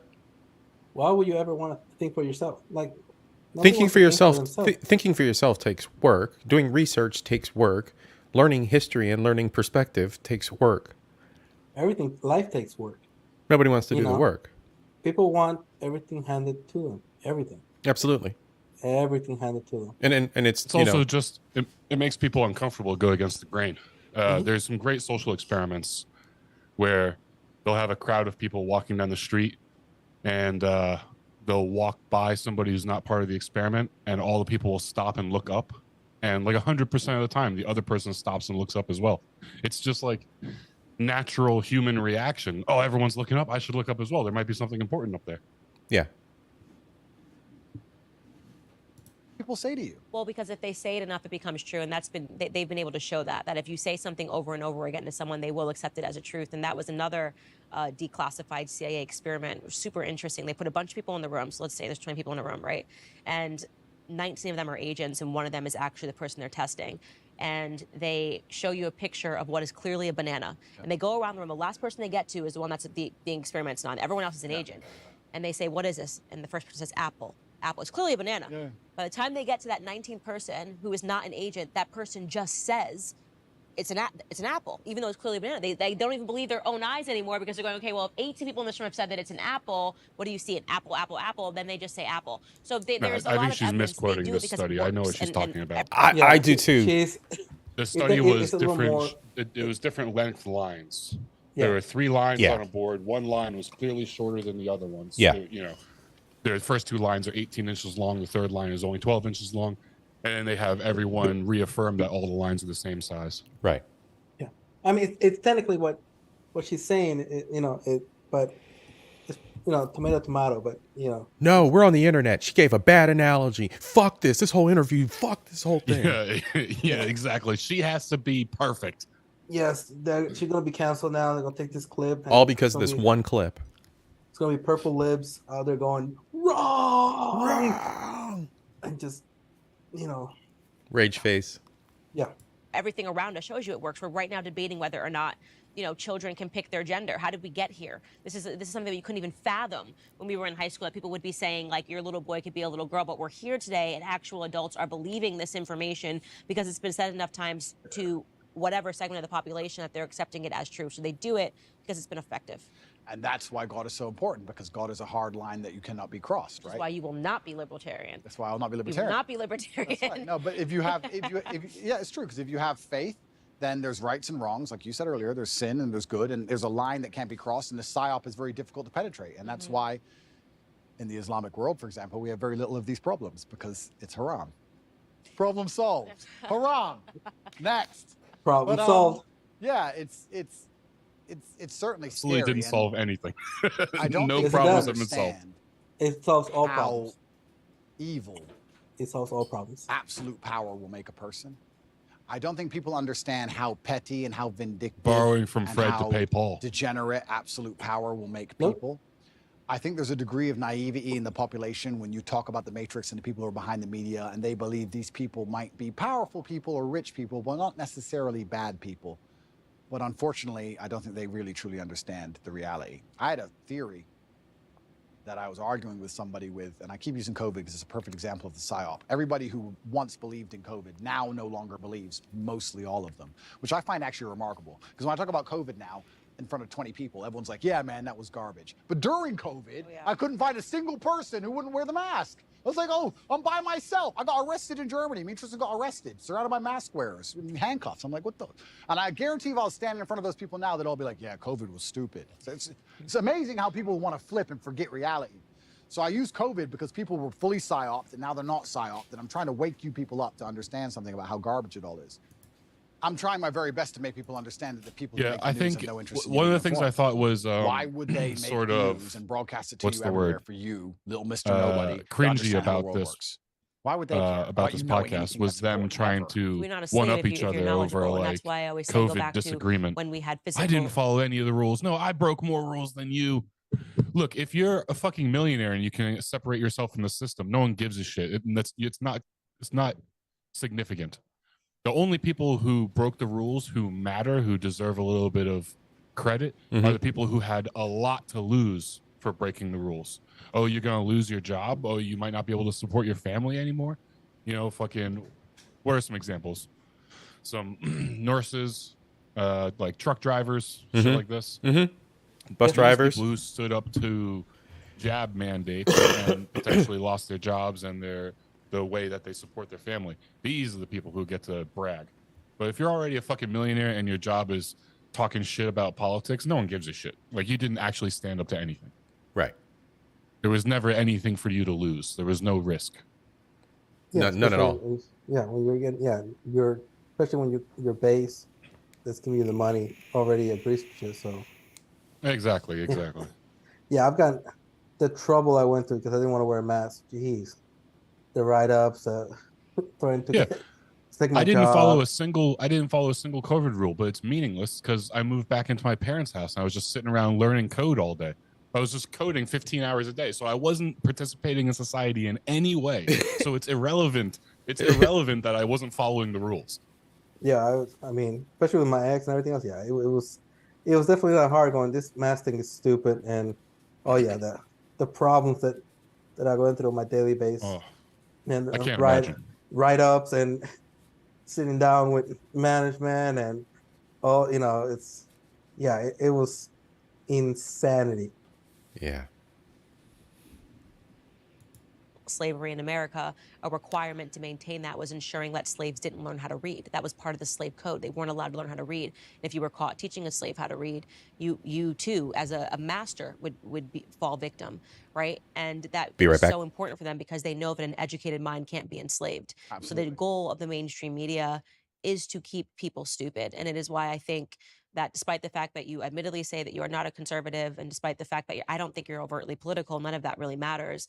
I think what matters now is what you will do with the platform that you have, Completely. what impact you will have. Completely. And inspiring people to free think and to not believe all the slave programming which is told to them and to not just follow lockstep with the lies that are given to them, I think in and of itself makes you a conservative and to a degree makes you political. Unfortunately, now that's how the divide exists. If you're teaching people to think for themselves and be strong people of agency and self-respect, then you're going to be on one side of the political spectrum. And if you're teaching people to be the absolute opposite, you're going to be on the other side. And by extension, I guess I am political and I am conservative just because I'm telling men to stand up and to be strong and to think for themselves. And that makes you resist the slave programming. And Yeah, he's wrapped back around to that point again. I like to believe that the And conservatives themselves. in the last 10 or so years, the Conservative Party has become filled. I guess not even party, but conservative side of the political spectrum has become filled with people who were never conservative. They were just excommunicated from liberal. Yeah. Because every year liberal becomes more and more radical and nonsensical and oppressive. And every year we have millions of new conservatives who are not conservative at all. At all. They just can't show their face in liberal spaces anymore. Yeah, that's that's why I said that there's a uni party. It's just one of them. One of them is okay with gay marriage. The other one isn't. That's pretty much it. That's pretty much it. And to some extent, that's going away too. Themselves have resisted slave programming the most. But yeah, it's a scary world we're now living in, where things that I'm saying, which were basically completely accepted by the entire population 15 years ago, are enough to make me the most hated man in the world. Isn't that crazy? I think things I'm saying are things that were widely accepted for a very long period of human time. I think they're the things that are still widely accepted in most of the world today. I think it's the decadence of the West that allow us to pretend these ideas and these realities don't exist. And I don't know how long we're going to last under this false reality. I don't know how long society can possibly function with the insanity that they're trying to purport on the population of the West. The fact that so many calories in the Western world, genuine calories from food and human time, is wasted discussing pronouns and trying to get somebody's pronouns correct in a sentence that they've made up, which change at random. Think of the absolute... State of Michigan, you guys see what happened out there? No, what happened? I don't follow anything. I do believe you can be arrested or charged or some sort of thing for using the wrong pronouns, and I thought it was a fucking Onion article, and it's not. Well, fuck Michigan, then. Yeah, I think it's a whole fuck Michigan thing. Never been there, but never gonna go. Yeah, I mean, telling you, it's... I'm okay with it. I'm okay with it. This was always supposed to be what America was, where every state can have their own subculture, can live their own lives, can make their own rules and laws. And then if you don't like it, fuck off to a different state. True that. California can be as communistic as it wants. And when it falls into degeneracy, it should be allowed to suffer alone without aid from other states or the federal government. Okay. You so make your bed, now sleep in it. So as usual, it looks like people take news and run with it and do whatever they want. So the memes are running wild out there in social mediaville. But it seeks to expand what people call a hate crime bill. Same old shit. Race, religion, sexual... What crime is not based on hate? That's why I never understood the whole hate crime. Like, it's not a hate crime if it's against a white person. That's it's not what makes it not a hate crime. And it's not a hate crime if it's a wife against a husband or a husband against a wife. Like, that's why I never understood that. It's like, or if you're beating your child, if you murder someone, it's murder. Trashing your child, regardless. That's not a hate crime.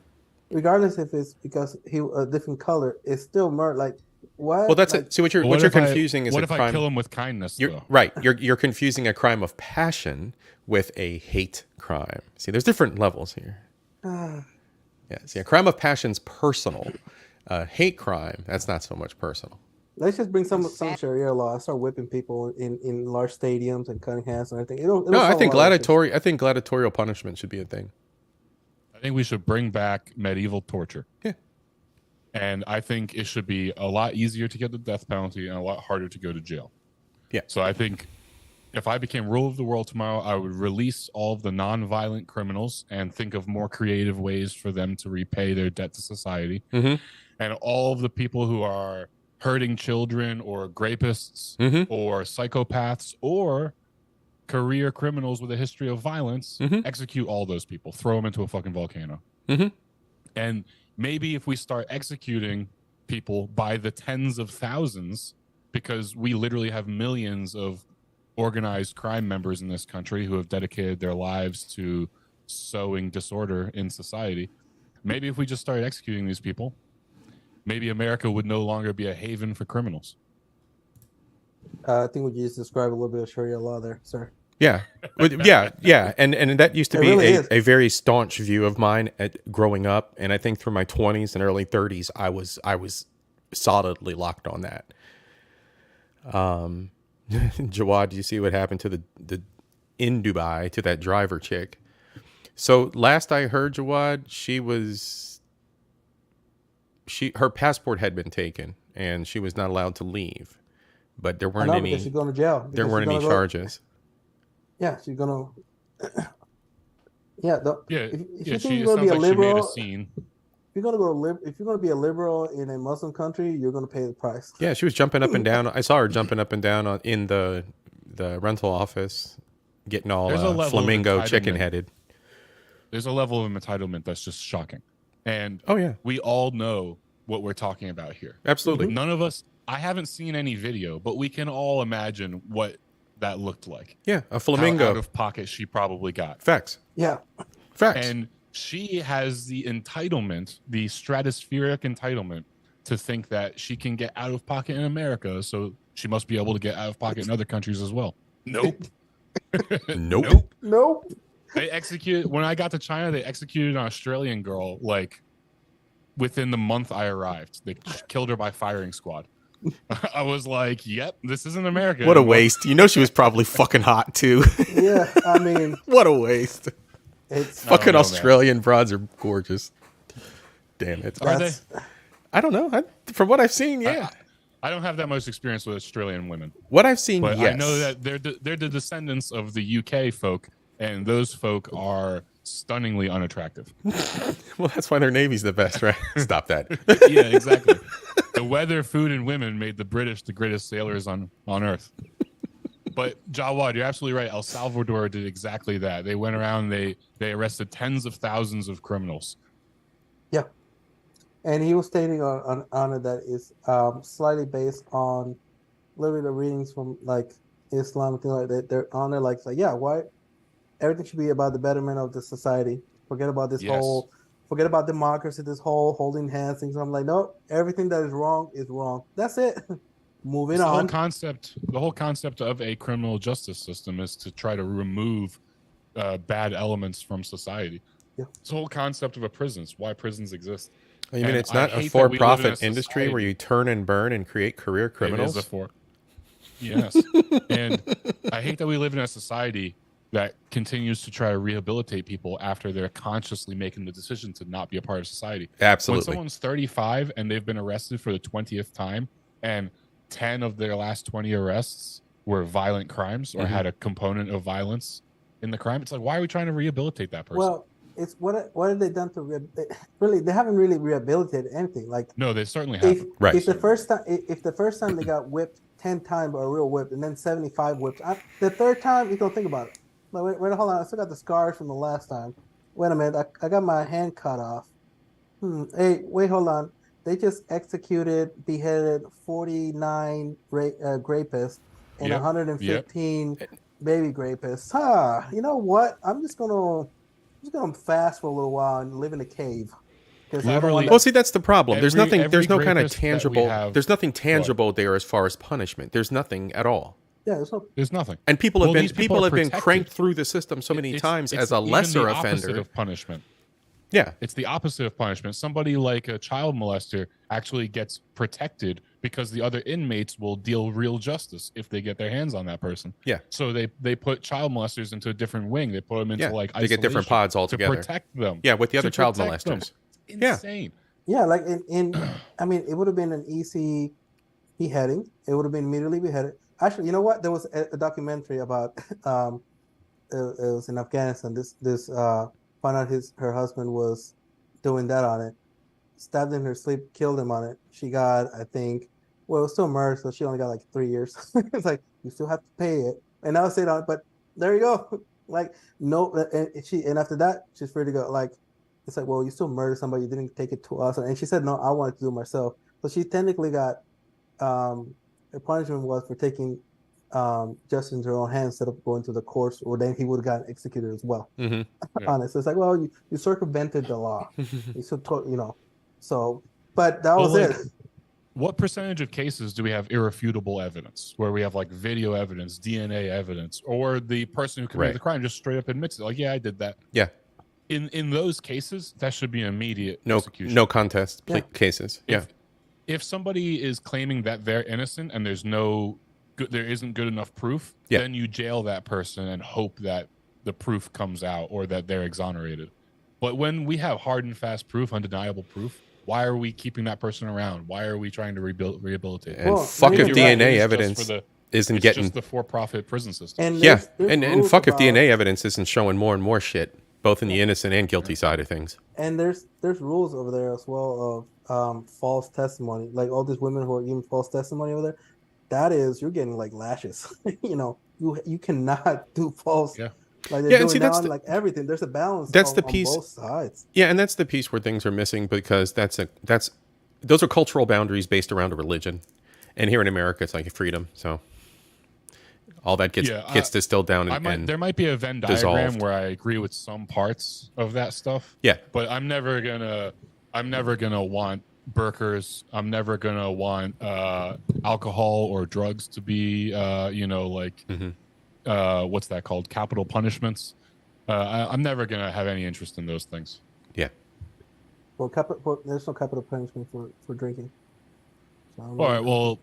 Well, completely ridiculous punishments. Usually you get a fine. There's no actual ridiculous. I fundamentally see it as a weakness. Let me just say this. I fundamentally see prohibition as a weakness.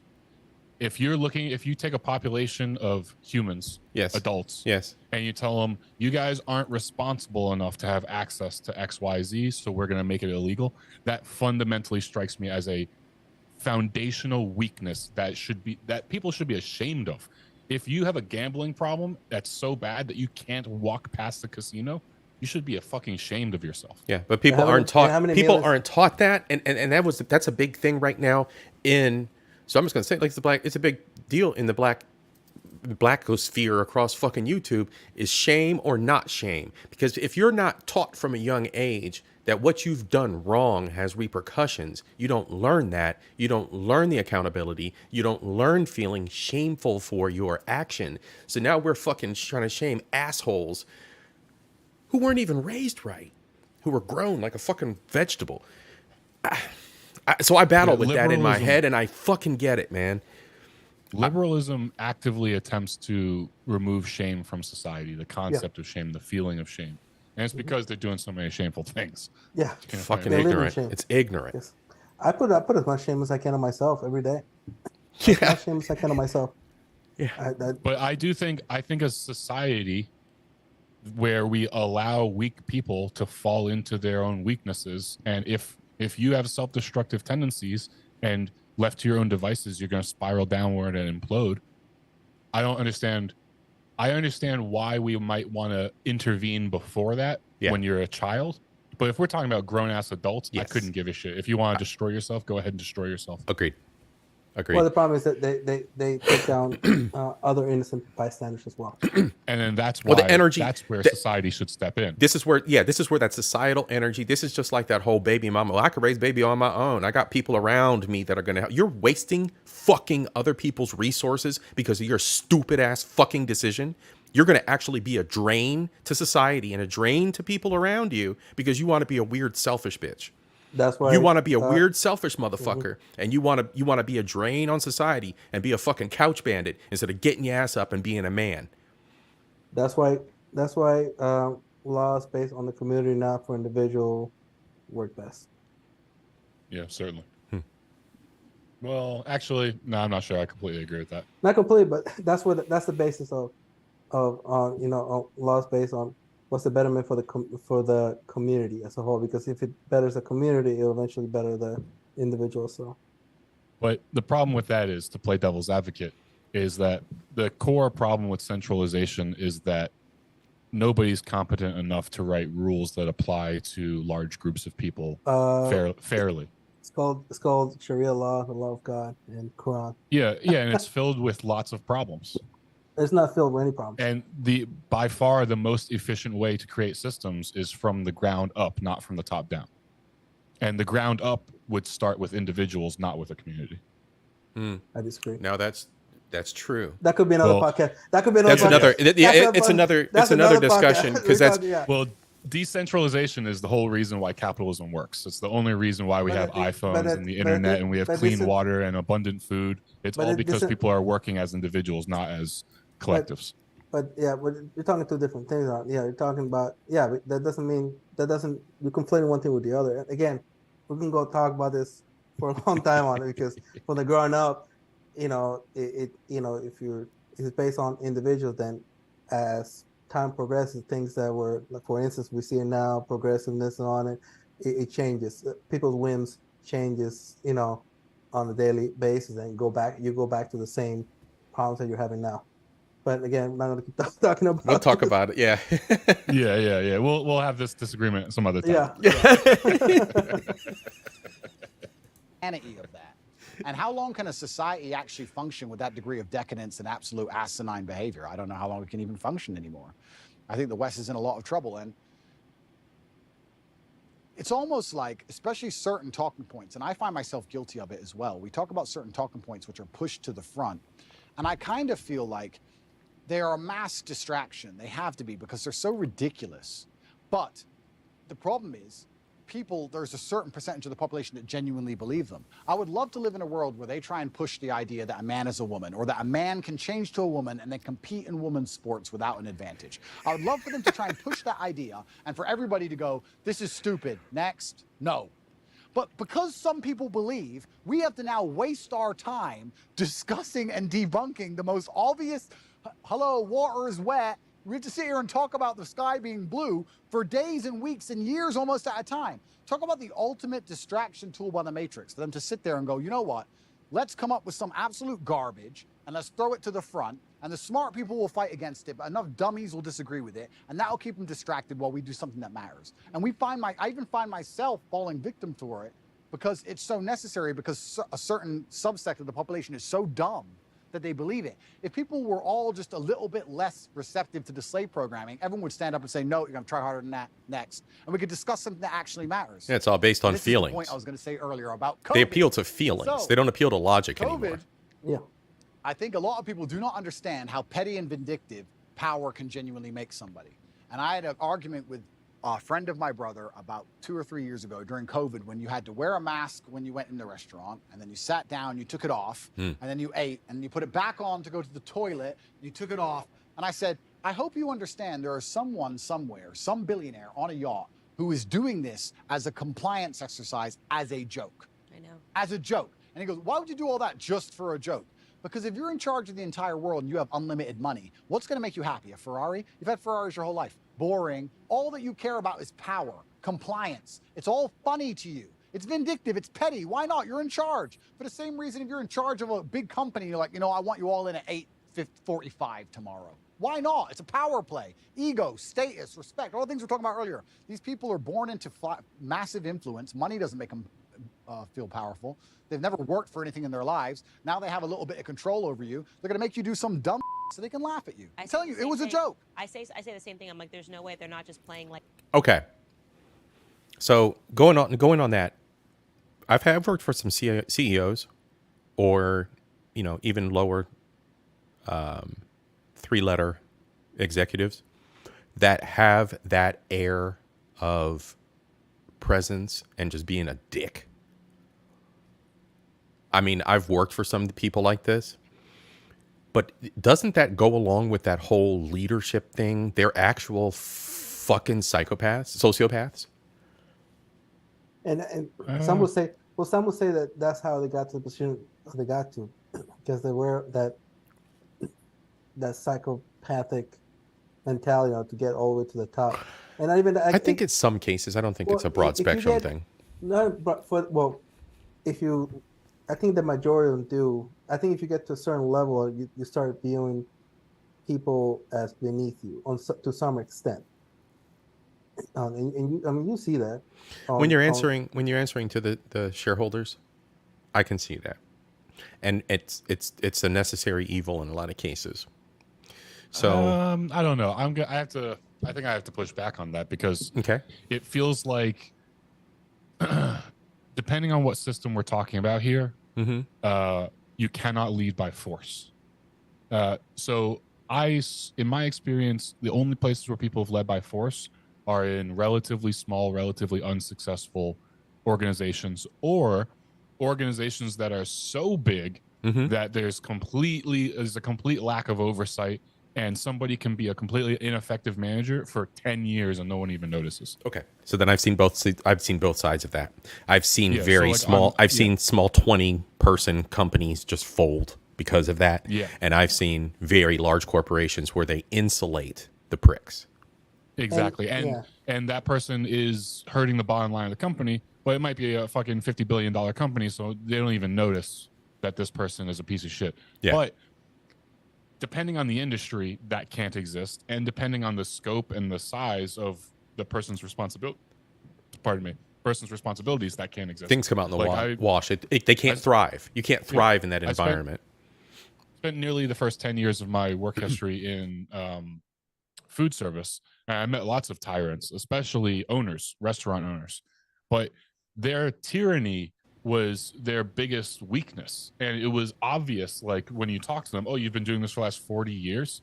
And the restaurant got to the size it is now within the first 10 years and it never got any bigger. Oh, it never got any bigger because your tyranny is so inefficient and so ineffective that you drive people away, and you are your own worst enemy. Yeah. Your inability to do this job is the limiting factor here. People love your restaurant. You've got great employees.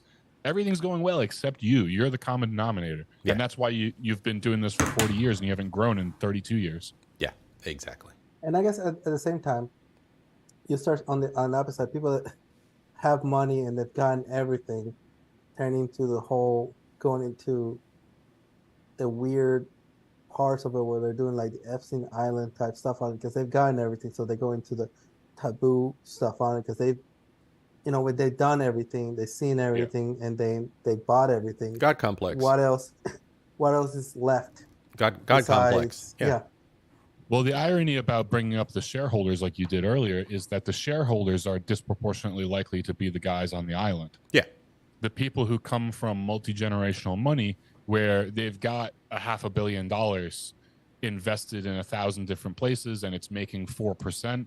And they're just sitting back on tens of millions of dollars a year in passive income, essentially. Yes. And they've lived their whole life like this. Their father lived their whole life like this. Their father's father lived their whole life like this, going back 100 years. It's the CEO whose neck is on the line.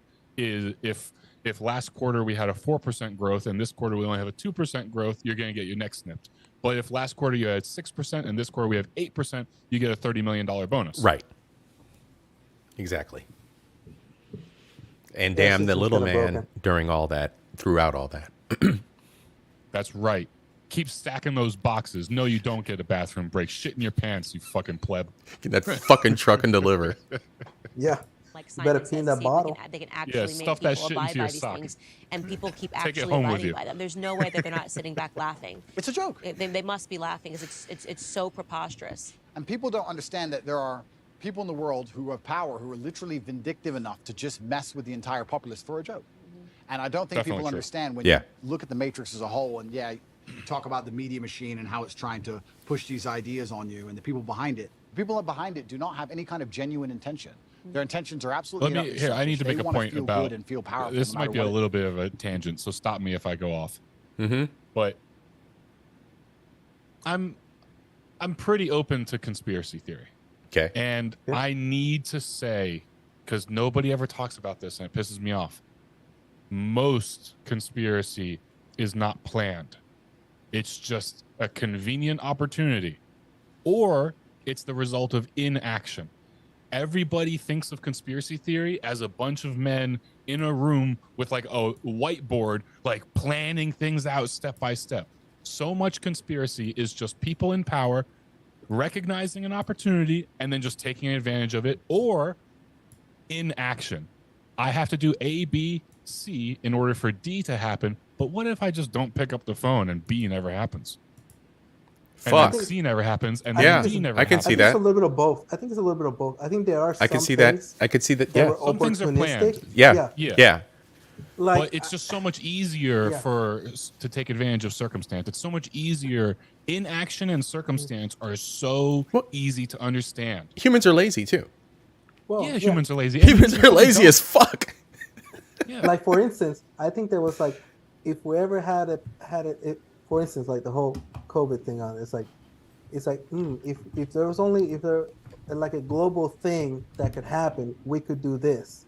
So when the global thing did happen, oh hey, let's do this thing Exactly. that we that The we inaction pondered presented. on, that we pondered on it. Yeah. So it's a little bit of both. It's a little bit of like, I wish this would have happened so we could initiate all this, and then just waiting for that one thing to pop in there going, now we could hit the button on that one thing. I So could I think see it's a little that. bit of both. I can Waiting see for it. the opportunity on something that they've also been wanting to do or try out. Or something that they've neglected and pushed down the road and just said, okay, we're not going to answer that fucking phone. Yeah. And then we they, can't, we can't Yeah. do this until this happens. So let's put that in the back burner. There's a couple of rogue airplanes flying toward New York City. Should we pick up the phone and maybe scramble some jets? Nah. It's human. Let's see what happens. Wildly negligent and incompetent people accidentally let a virus get out of the lab, novel coronavirus laboratory. Yeah. Should we cancel our national holiday and stop this from spreading around the world? Oh, no. Let's just do nothing for 6 weeks. Keep the traffic going. Well, just don't pick up the phone. That's all we have to do. Just don't pick up the phone. Well, then they said it was like, oh, hey, like with the whole tower thing and everything, like there was like, hey, shouldn't we alert the FBI on this little thing on it? It had nothing to do with them. You know, we got this. We don't have to worry about that. Yes. I'm pretty sure we should hand them over like those plebs. They don't do big. We're the big 3-letter department. They're a small 3-letter department. We don't need to talk to them about that. Mm-hmm. Yeah. It's so easy to take advantage of those things. And those things are so much more believable than some grand strategy. Absolutely. Yeah, I think there are some grand strategies that are waiting for a variable. Agreed. Well, yeah, there's definitely those. those. We have this bill, man. I would really like to pass this bill called. At that time, could have been like the. Bro, look at CBDC. Everybody. Yeah. CBDC. They've been planning that for the last 20 years. Mm-hmm. Yeah. Since the dawn of Bitcoin, governments are like, whoa, if we could get behind this, we would be able to dominate. And then they just sat on that for the last 20 years. Yeah. And now with COVID and the crypto market crashing and all this stuff, they're like, seems like a good time. Yep. CBDC. Boom. Yeah. So I think it's a thing of both. It's like they do have these plans, but they need variables. They're just waiting for that variable to pop up and then be like, oh, hey, the Patriot Act. Let's name it the Patriot Act.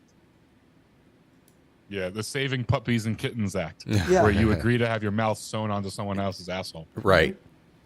And all they have to do is just name it something like, this is the We Love the United States and everybody in it, and if you don't vote for this, you hate children act. Oh, we have to vote for it because I don't hate children. And then appeal to the fifis. Yeah. Yep. It takes. All right, so we're in the home stretch. Have a worldview which is so Here we go. kind of evil and scary that these people have a worldview Fair which is use. so logically flawed, is so devoid of genuine rationale that they have to go to the most susceptible subsect of the population to inject it. Which is why you should get married, because the guard against that is strong families. Is it? It is a nuclear Is it? family. It is a mom and a dad sitting around the dinner table saying, what did you learn at school today? It's mom guarding at home, going through their homework and seeing what they're learning and saying absolutely not. And it's dad going to work, building, and that nuclear family. Yeah, it's the vetting the proper partner and all that, but you can still meeting their parent, meaning who they are as a family, what are their values, who she is, kind of like what Islam says, who they are. Any religious doctrine encourages that across the board, but the problem is that's a religious thing instead of it being a cultural thing. America is not a culturally religious country. Yeah. Well, there's that. If you live in California and you're paying 60 to 70% taxes or some crazy insane bullshit like this, and you don't have the freedom, you can buy a multi-million-dollar house, but you don't have the freedom to put up a new mailbox. Yeah. You own nothing. Yeah. You don't actually own your property. You don't own your car. You don't. No one owns any property at all. If you fucking pay taxes, you do not own your property. Facts. I don't give a fuck what anybody says. Oh, I own my own land. I own 50 acres out here in the no, motherfucker. If you're paying taxes, you don't own shit. In China, it's just a straight up lease. I think it's a 99-year lease that you sign with the government, and at the end of the 99 years, they take it back, and you have to buy it again if you want it. Yeah. At least they're being upfront about it. The government in China is being upfront about like, motherfucker, you're gonna die. The land's gonna be there, so it's ours. And there's different ways that people don't even understand how the system is now on it. There's a guy who owned it was property by a lake. His whole family on it. He had and then had a trailer there, and then they were developing for multi-million-dollar homes on it. So they increased the property tax on it, and he got a bill for $65,000. Of course. And he had he had like something like 90 days to pay it, and they say that quote family home that they had for generations. Now he lived in his pickup truck. And that's okay. This is where I become revolutionary, because I don't think that guy should go live in a pickup truck. I think he should make them come to his door, and he should shoot the first man through the door. And if we all stood on principle like that, this tornado of oppression that we live in, where this system is geared toward grinding us into dust, none of this would be none of this would be possible if we would just resist. But Americans are too comfortable, and Americans will never resist en masse. No, they won't. They're comfortable. Won't. They're weak. But it takes organization and leadership too. So, like, let's say the guy didn't have all of his affairs in order, and he still shot the guy. Well, the guy's kind of like out of order. But if he had everything right, and everything's in order, and everything's legal, and everything's in his name, and everything's right, and the fuckers show up, and he blasts them, fuck those motherfuckers. So as long as there's the right leadership and people are moving right within the system, Black Panther style. I can simultaneously condemn career criminals, yes, but I can also totally sympathize with the desire to live outside of society. Yes, because the people who are trying to play the game are the people who are getting punished the worst. And one of the things I hate most about the United States is, and just the Western world in general, is this attitude that we should all just be nice. The attitude of being nice, having good manners, not causing problems. I can't stand that sentiment, because that sentiment is what leads people en masse to be stepped on over and over and over again. Yeah. For them to keep their mouths shut when they shouldn't. For them to not resist when they should resist. Well, I was 100% raised that way, and I was shit on because of it. Yeah, of course. By your family, it's always the family first and foremost that'll shit in your mouth. Definitely. Yeah. Is the only guard against handing over your children to the government, which is why in the next 5 years, I just think you should get married. The only guard except Islam. What? No. I don't have to worry about my children's homework. Thank you very much. It's all handled by God. And it's interesting you said that. That's a lazy cop-out. I think Matt Walsh actually said something. Because there's still the human, there is still the human interaction. There's still the human lessons and tools that have to be handed on to those children. So that was a little bit of arrogance and flippant. Islam's not going to teach his kids geometry. That's flippant. That was him being flippant. Well, because it's homeschooling is actually bigger in Islam. So he's being flippant about it. And Islam is the birthplace of science and math and all those places on it because of the seeking of knowledge. It's the birthplace of some of those things. Yeah. Well, some of yeah. So it's important components. Yeah.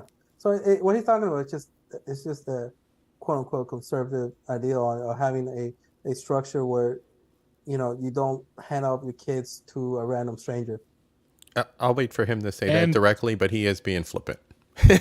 I'm not an expert on Middle Eastern history, but I'm pretty sure the Middle Eastern kingdoms, the Islamic kingdoms that made all those advancements is a very different reality than today. I think that was prior to Genghis Khan and the Mongols. No, that was the Mongols came through and obliterated everybody, and then since then there has not been that kind of advancement. Afterwards, it did. Remember, they beat Genghis after they unified. We're talking about they unified the Islamic states on it. They actually defeated Genghis Khan on it, and then he became a Muslim.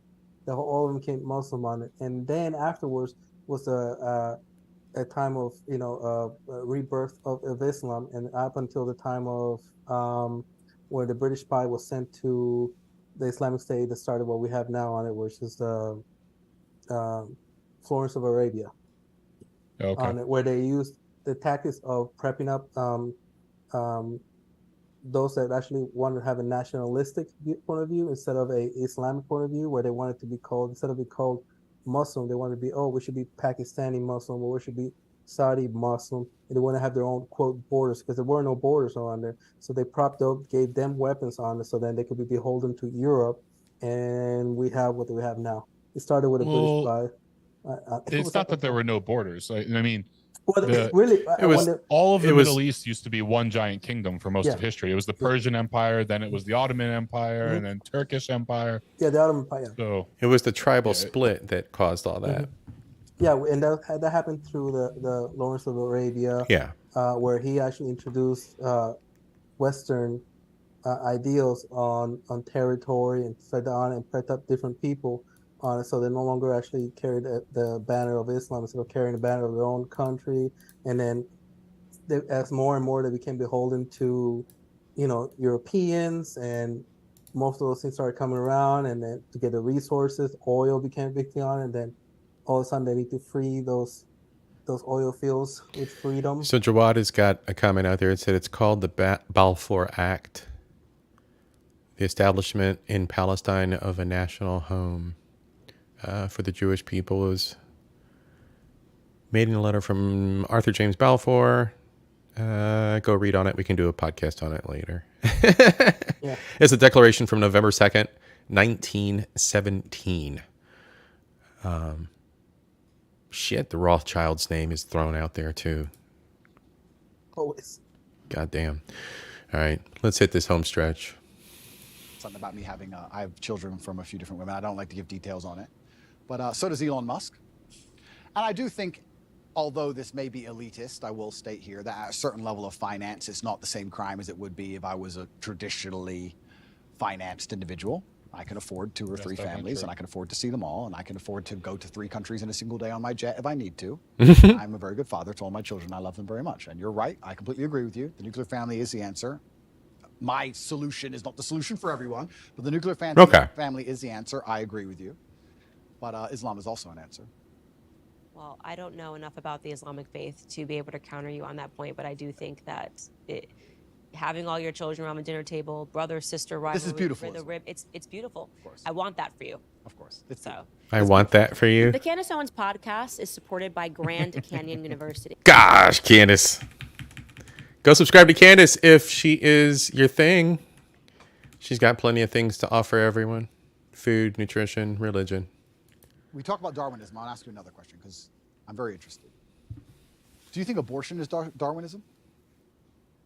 It's an argument that can be made, right?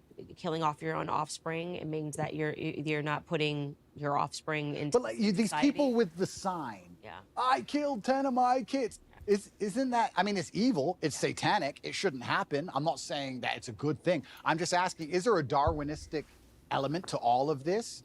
That when I look at that the earth will be populated with conservatives because their ideas. I mean, my husband always says the left is a death cult. If you look at all of their ideas, they lead to death, right?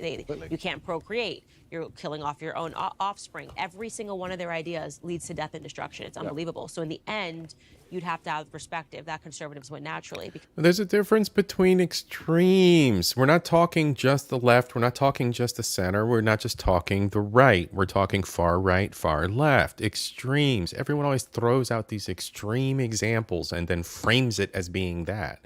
The opposition. Well, it is a form of Darwinism. I mean, in and of itself, This, yes, I agree. I think it definitely is. And but you're talking about 65 plus million abortions in the past 50 years. Yeah.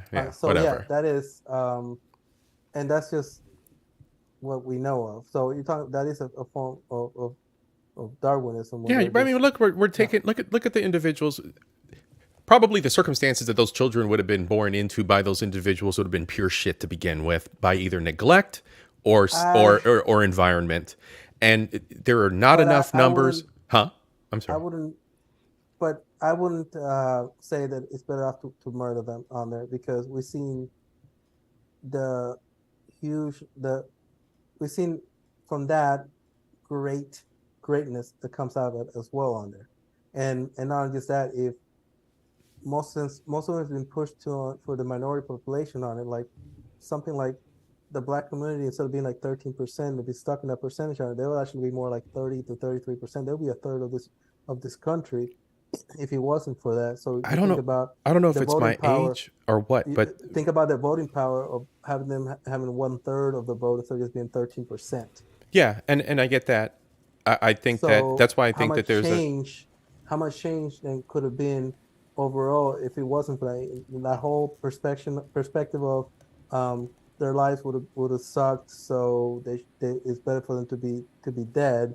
Mm-hmm. And, I say, from that, a lot of greatness has come out of it on there as well. I And think there's great potential in humanity. I think there is yeah, potential in humanity, but if that potential is not fostered, it is just wasted potential.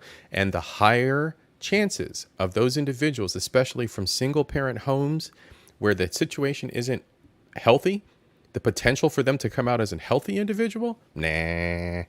I still don't think that a death penalty for them is better off.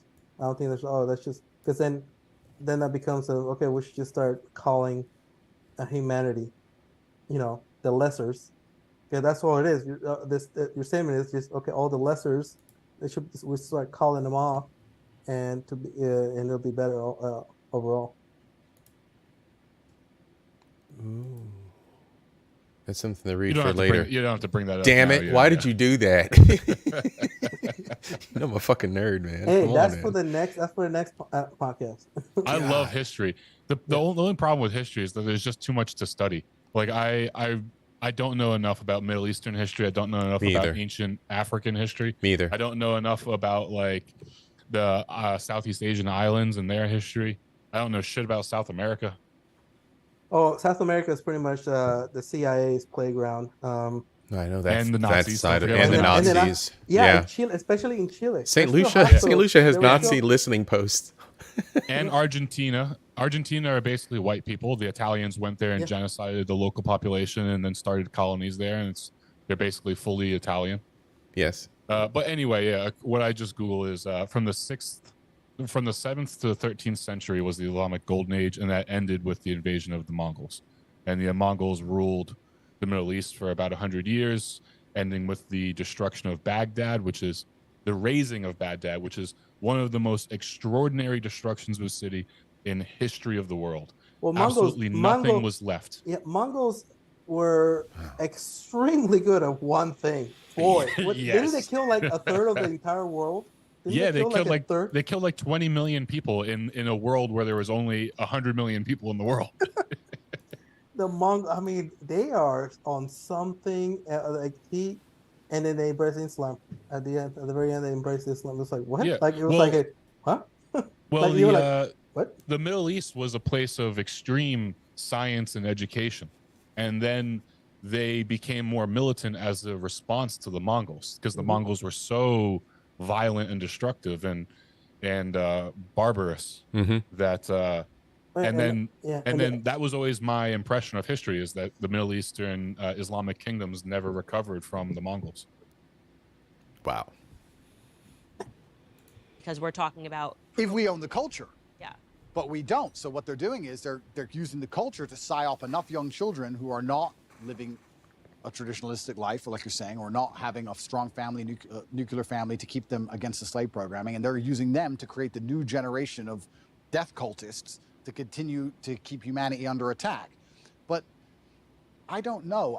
I really struggle. As a person, I try my very best to, my father had a saying which I use, I allow manipulation to find out where my enemy wants me to go, and then I use my mind to break the trap and punish the perpetrator. And the reason he said that was because if you don't allow them to manipulate you, you don't know exactly where they want you to go.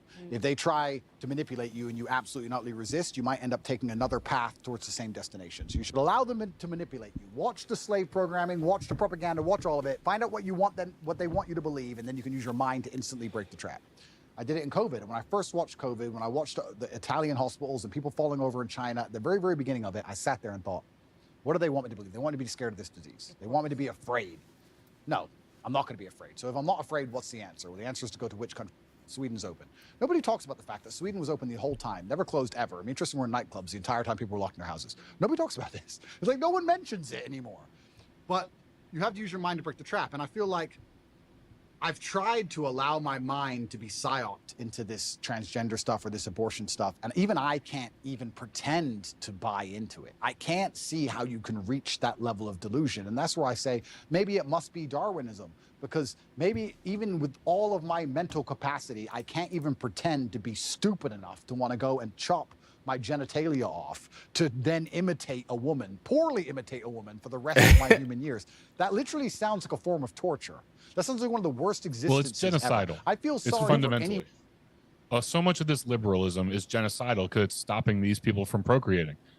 We got a whole generation, a significant portion of a generation that are gay or lesbians, so they can't have kids, or they're transgender, in which case they're probably getting chemically castrated and they can't have kids. 3 So it's 3 like, plus 3 to 5%. 3 to 5%. It's almost like there's no fucking way it's 3 to 5%. But I agree that those are probably the numbers that they say. That's the number they say. Yeah. Yeah, exactly. That's what's reported so far. Yeah, it's probably more like 0.0000001%. But this is like this is intrinsically genocidal if they can't reproduce. So like, are there going to be no trans people in 2 generations?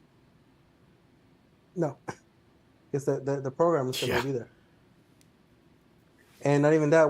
In 20 years, we're going to find all these people now. They're going to need to be part of the system because they're going to require so much healthcare and things like that. And they're going to be bombarding the healthcare system. Yeah.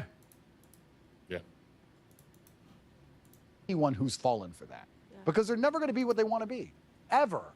It's just like the worst possible existence. I just can't think of anything possibly worse. And I don't know, maybe there's a Darwinistic element to all of these things. If we can just control the culture and make sure that no future children are psyoped into the death cult, maybe it should all fall apart, because people who truly are that susceptible. Me and my brother have a joke in the house. There's flies and mosquitoes in the house sometimes. Every time one of us kills a fly, we say, "You've improved the gene pool." Because the slow one got killed. The fast one, he doesn't get killed. So the fast one's going to be here forever. I'm going to think about that every time I kill a fly. Every time you kill a fly, you're helping them get quicker. If we didn't kill flies all these millions of years, they would never be so elusive. I don't know. Maybe there's a Darwinistic element. Maybe I'm just trying to feel better about this. Yeah, maybe they're so evil they've decided we're going to kill off all of the people that are stupid. I don't know. And then we'll be left with just strong, independent. But then they can't control the strong, independent people. So then you got a bit of a problem there. I've got another question for you. How polar? That's borderline genocide and well, that's not borderline. That's straight up. What she just described. It is genocide. The Nazi what they try to do. That word. Yeah. It's eugenics. Eugenics. Yeah. Damn, couldn't get the goddamn word out. Yeah, exactly. We were both thinking the same thing. Yeah. Wait a minute. What you're talking about, they've been tried before. Didn't work out too well. Right. Do you think there's 2 teams? Do you think the globalists control everything? Do you think there's 3 or 4 teams? What do you think about that? I think it's probably now divided into 2 teams. Yeah. Because now you have to find more in common. It's like, how crazy are you? We may have been divided into 4, 5, 6, but now it's like, do you believe that children should chop their off? Right. Or yes or no. Circle yes or no. That's not the question he was asking. Because you have to be so far to He was asking from a globalist perspective, who's running this shit. We probably have enough in common that we should fight together, right? Just because, like, I don't think she answered the right question here. And I think that is really where we got divided into 2 categories, where it's like you're either pro going after the children or you're against going after the children. And it's remarkable how many people are pro letting them go after the children. It's kind of scary, but that's where we're. I think it's now pretty much 2 camps. It used to be more. I think so also. And then within, obviously, there's little battles, and to me, they're meaningless. Yep. I think maybe I'm saying that because I'm a mom, and now, so there's nothing more important to me than protecting children and worrying exactly. about Jawad, thank you. Exactly. I was just going to say that same thing. Like but see, the problem is there's people on both sides. Just like there's like a whole conservative, gay guys caucus and all this stuff. Like it's. This is so nuanced and fucked all the way across the board. It's culture. It's culturally ingrained in America, the debauchery is. It doesn't matter what. It's not about red and blue. It's no longer about red and blue anymore. It's about values. Yeah, my children are going to face. I'm going to by a long time ago. Yeah. I'm going to be the crazy mom when my kids are at school. I will be there every single day, looking over every assignment. Amazing. Leaning fully into the feminine role Amazing. Of like, yeah. So but I do think now it's come down to 2 camps. It's crazy and not crazy. I wonder what the future of the world is, Candace. I feel like I know everything, and I talk like I know everything, but I'm actually. Your dad might have had an idea. Yeah, I wish he was still around, but things are starting to get very, very strange. And Yeah, and I Yeah, guess we live in also strange we were talking times. about my libertarianism versus conservatism. I would never allow my child to be aborted, ever. I do think it's heinous and disgusting. But I will be honest with you. When I see people trying that hard to kill, I'm not gonna lie. Maybe that's the libertarianism in me. Maybe, I don't know. But I'm just like, there's got to be a Darwinistic element to some of these things. I don't think they should happen. I would love to stop them all. I believe that all life is precious. I think it's heinous. I don't think that anyone should chop off any of their body parts either. But it does get to a point where it's just like, if you're that desperate to damage your own life and damage yourself, am I the person who's going to fight for you? I don't know. Well, these women are broken and they're brainwashed. And I like to think that if they hear the right message, something in the same way that I think a lot of broken men heard you say something and it woke something up inside of them. Very true. I think that they can land on my message and they can hear it and go, wait a second, that thing that was killed inside of me systematically from the school system and made me think that what it meant to be a woman was to be a whore, because that's kind of the message that's going out right now, 100%. to be a whore and hate children, which is the opposite of what it means to be a woman. Agreed. Then when they hear something and I talk about how aspirational family is and something is, or how much I love being a mother and then I think inside of them something spiritual happens where they go, wait a second, I think that's actually what I am. Yep. I've been conditioned to believe I'm this, but actually this is what I am. So I'm more hopeful that the more that we have better pillars in society, that we have people speaking out on the opposite messaging that Hollywood is bringing, on the glory of being a woman, on the beautiful of the yin and the yang, on that submission in a marriage is not a bad thing, actually. It's a beautiful thing. I agree. And these messages have been perverted, that we make a difference. And I think we know we're winning. No, we are now winning. they want censorship. Now they want the people taken off the internet. Now they want this person to go down. And that they weren't doing that when they were winning. They didn't care. Everybody was allowed to have a platform when Obama was president. Completely true. We are winning. And I just think it's an unfortunate of the human condition that people don't really like to learn lessons the easy way. They have to learn them the very hard way. And it's very difficult for us to sometimes sit and tell people the truth, and they just don't want to learn it until it's too late. I like to think that these women who hold up these I lost 10 babies, I killed 10 babies signs will one day wake up and feel very sad about what they've done. And they will definitely. And it's possible. Right? And it's possible. And I think even time will show them, God will show them with time. Nah. I don't know how I'd talk someone out of the That's not the way the transgender world argument. works. How would you convince Not at all. someone who's Some 100% I certain think they want something to you mutilate can't say their that for body? everyone. Some of them will. Some of them will. They're the ones that have already come to grips with it, gone to counseling, and said, "Fuck it."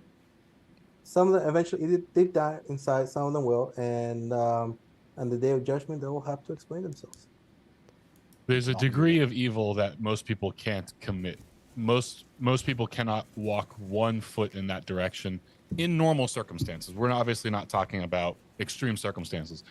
If you were a German in the 1930s, chances are you took part in that system to some degree. You didn't stand up against it. Right. But in regular circumstances where you've got some American woman who's had 10 abortions, Modern day privileged society. if she had a problem with it, she wouldn't have gotten anywhere near 10. She probably wouldn't even have gotten to the second abortion. Absolutely. She would have had one and then radically changed who she is and how she operates in the world. And this is where, and shout out to Miss Queen Sunkiss, during the Baby Mama Struggle is a Lie episode, when I interviewed her, her response was,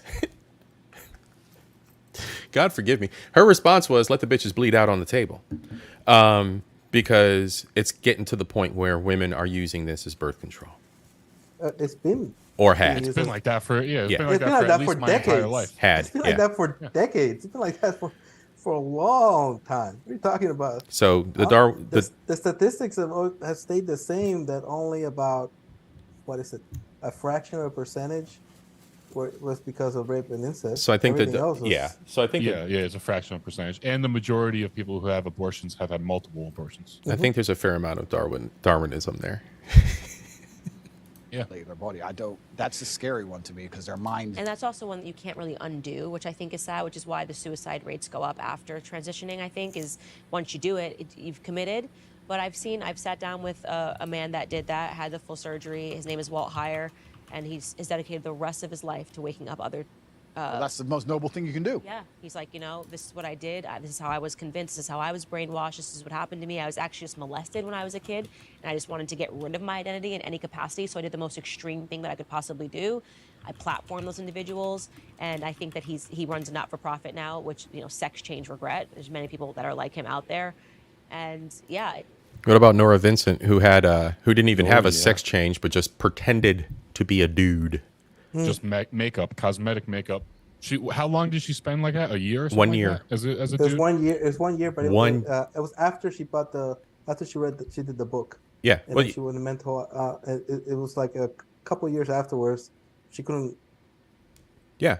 She wrote. Yeah. She went for a year in the experiment. Wrote about it. And then after she wrote about it, she went over to Amsterdam because she couldn't deal with the repercussions of it. Yeah. And the perspective that she had assumed for all of her life had actually rattled her, pretending to be in the man role, to the point where she had to self-delete. Yeah, it was doctor assisted. It was it was part of the whole. I think I was wrong. I cannot believe I was wrong. That's pretty much what the whole thing was. I was wrong. Yeah. Yeah. A lot of people hate the fact that they could be wrong, and they rather just forget about everything than actually have to come to terms with the fact that they were actually wrong about something. Absolutely. It's going to take God, it's going to take spiritualism, and it's going to take repurposing your entire life after you do something that extreme. Hopefully, just us having this conversation prevents people from making those sorts of very serious decisions. And you know, but this is why YouTube will try to censor this conversation. Right? I mean, that's the whole point. Is my face is on it. You're in trouble.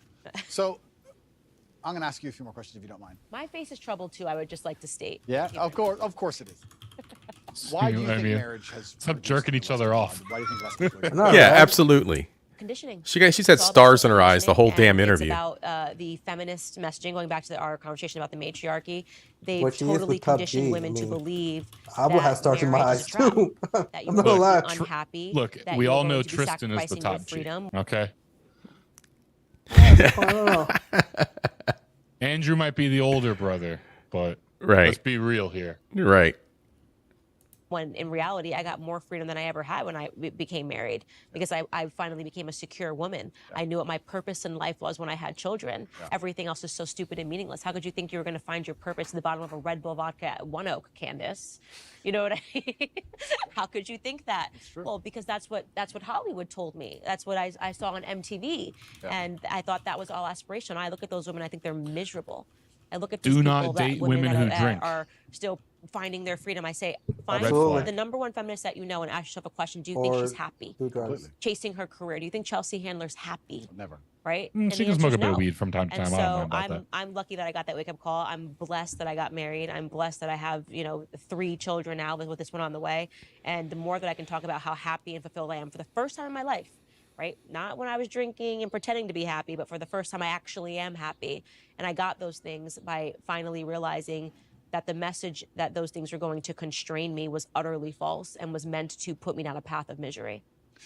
Why do you think men are not getting married? That's women. Do you think men have something to do with it as well? Same thing. I think, well, first and foremost, I think, and I speak out on this, women are not desirable right now.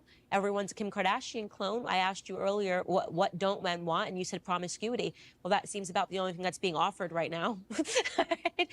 When I open my Instagram and I've got butt cheeks and I'm going, people are like, I don't understand why no one wants to marry. This woman's been married 4 times. I'm like, well, I can understand it, because even if men think they want it in the short term, when you see a girl, she's half naked, she looks good. Yeah, sure, you probably do want to have sex with her. I don't know. I'm an old curmudgeon, I guess. I'm 47. The flesh does not matter. A nice, appealing figure and some fucking quality intelligence. For fuck's sake. Yeah, I just want to be left alone. I want fucking peace. Yeah. Right? Well, yeah, that's part of it. I will take, what is it? I don't care about the figure. I'll take somebody who's pleasantly plump, who will bring me joy and peace in my home. A cooked meal and give me no problem. Anytime, I will treat her like she is the queen of the planet. If enthusiastic 6 will always beat a miserable 10. Yes. Yeah. Every single time. And absolutely. I've had women talk to me about this before, where especially since I started my YouTube channel. Unfortunately, it's made some women feel bad about themselves. Well, because they'll hear me talk about other women, and they'll be like, "Well, why do you want me? Like, I'm not some like Instagram baddie." And I'm like, "Because you make me happy." Like, it's not this complicated. It's not complicated. it's never been Men are not complicated. complicated. I want to You walk treat me into- really yeah. well, and you treat me really fucking well. You make me happy. I don't care that you're like mostly average. Now, If she did it, if she was doing it, I would be with her right now and not here with you. Exactly. I am very particular about the face. I need a woman who's very beautiful. So, like, if she has a 6 out of 10 body, but like a 9 out of 10 face and a good personality, absolute winner. Absolute say winner. less. Winner. Yeah. Yeah. Yeah, That's just- long-term material right When there. you walk in and open the door, you're happy that she's there, and you know, that's I cannot like look. My ex, she has a super model body. She is gorgeous on it, but boy, I was miserable. Yeah. Yes. And even to this day, Yeah. I don't like. I treat her good on. I thought, hey, how you doing? Everything. Do you need something from me? That's fine. I do not want her anywhere around me. I don't want her in my home or nothing on there. You know, I don't even want her. You know, I converse with her. How you doing? How was your day on it? But like from afar, and then go. Yep. I feel sorry for the guy that she's with her, and I'm like, eventually, like, you know. What do like, they say? The old saying is, behind every beautiful woman is a man who's tired of fucking her. Tired of her shit. Yeah. That you're wired that way, you're hardwired that way. Yeah. But then what happens after you have sex with her and you realize that so did 20 other dudes 100%. in the same week, you don't want her. You nailed it. You Yeah. absolutely not only nailed it. And this is where we're in such a difficult, it's a race to the bottom between the two genders, right? Yeah. As the women act worse, the men act worse Men act by worse, extension. yeah. Because if you're going to be moral in an immoral world, you're going to end up wrecked. Right. So it's getting harder and harder. So we have to kind of like fix one of the genders first. Women aren't desirable right now. As in the West. I'm sorry. This has been fucking bugging me for the past week since I started watching this shit. Her part is not straight, and I just wanted to put that out there in the universe. That's all. Western Hemisphere as a whole. I don't and of like course, straight hair. Finding a wife is hard. No, I don't know. I don't know why she. I think I want to see her natural hair. I don't think that's her natural hair. It's She's got natural. a beautiful face. Is that her? Yeah, natural? yeah, that's natural. I would got a go with. beautiful She face. might I have only- like, you know what? She might have a hair hat back here, maybe like a hair hat piece. So she's got her natural hair tucked back under it. She got. I've always loved her hair and her voice. I have no problem with her I love- voice. It's just and her I like face. her voice. sometimes she she's fucks up cute. though, man. But that's everybody out here. Women are literally being conditioned to behave like sluts. Completely. And they're also being conditioned to leave the man as soon as things get difficult. Mm-hmm. There's a lot of programming in this I don't think even many people pick up on, but women are conditioned to act a certain way before marriage, but also during marriage, men and women are conditioned differently. If you have a man who's been married for 10 or 15 years, and let's say he doesn't sleep with his woman anymore, and he goes on TV and says, me and my woman have been married for 15 years, we no longer have sex, I'm not satisfied, I should leave. Everyone will say to him, no, you can't leave. You can't leave her just because she won't have sex with you. Are you out of your mind? Are you crazy? Stick by your woman. She has an emotional problem, etc.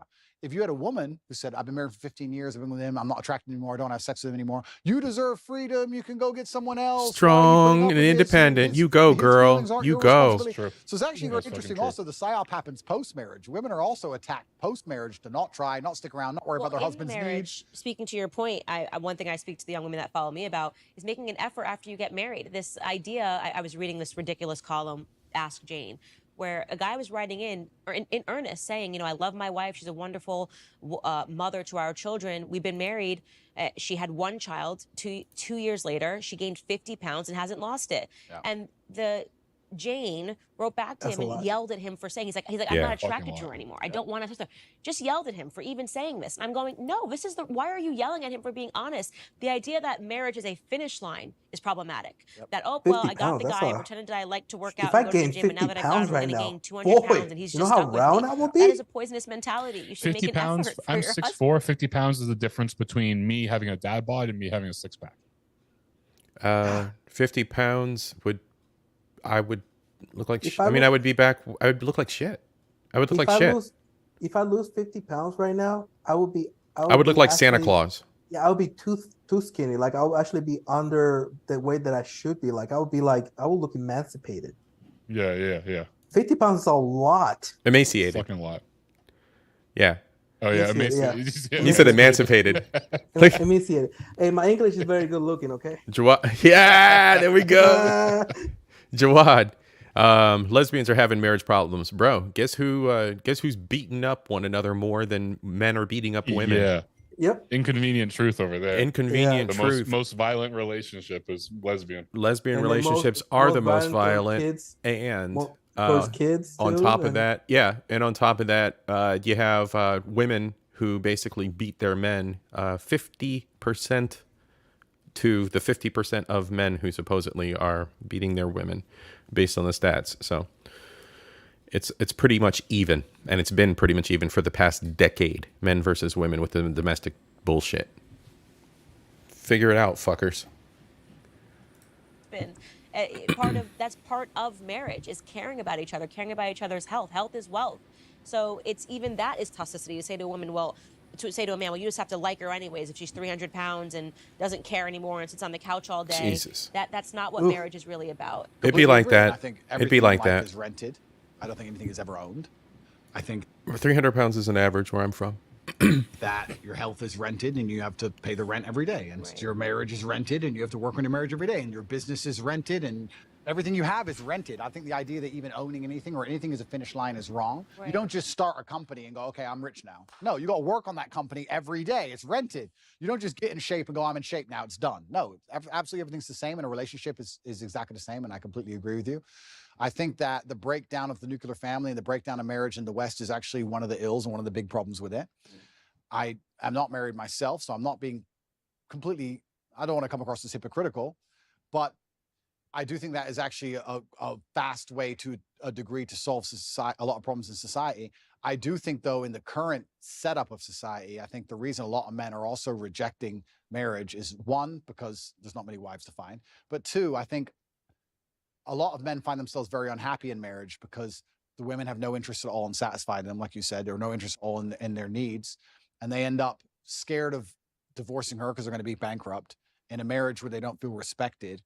Kids don't listen to them, and they're not the king of their own household. So what would be the attraction in getting married unless you're going to be the king of your own household? And that can be extrapolated and discussed in two different ways. One about feminine submissiveness, but also about masculine accountability and excellence. Because I think if you're truly an excellent man, you can be the king of any household. So It's very interesting. It's kind of interesting how all arguments come back to almost the same base biological things. And you teach women to be good women, you teach men to be good men, and everything kind of works out after that. And if you break those two things, everything built on top of it completely degrades and breaks down. Because even all the other things we discussed how masculinity would have prevented a lot of the COVID crisis. We can talk about how genuine masculinity or a good nuclear family and anti-propagandist dinner table can prevent a lot of this transgender insanity. There's so many things can be fixed with a man being a man and a woman being a woman. It's like the ultimate pure. Is what I always say, and it's so natural, defining the roles in the household. So like me, my husband had to sit down, and it just was. I had a natural proclivity to do certain things. I always give the greatest example. When a baby is born, the men don't know what to do for the first. You just need your girls. You know, they just start. What do I do? And I remember, like, thinking about every diaper size, transitioning, what clothes he needed, what onesies, all of the stuff. George, not there. We're not there. I think Georgie must have been, that's my son's name, Georgie, must have been 2 months old. And I said something to, I don't even know what I said to George, but I had realized that George had already opened his college account, things that, when I tell you, my brain was I was just like, where are you? I'm sitting here thinking about the day-to-day. He's thinking about his future. 100%. I don't even know when I would have. I think still to this day, George is now 2.5. I still would not have opened an account for him. It just is not where my brain was. 100%. And so I love telling that story because it just speaks to how different. I'm like, did you try to feed him? He's like, I don't know why he's crying. I'm like, have you tried giving him food? And then he's like, oh, I've already sorted out his bank account, so when he turns 18. I'm like, where are you?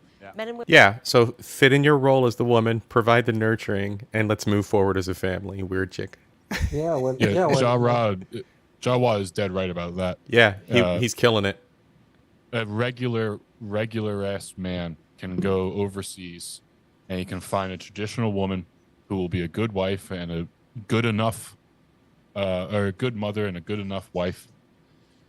And the fact that American men are so desirable everywhere, that says something. And everywhere you go, American women are a joke. They're the butt of every joke.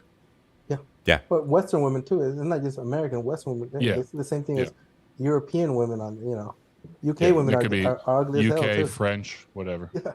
Yeah. Canadian.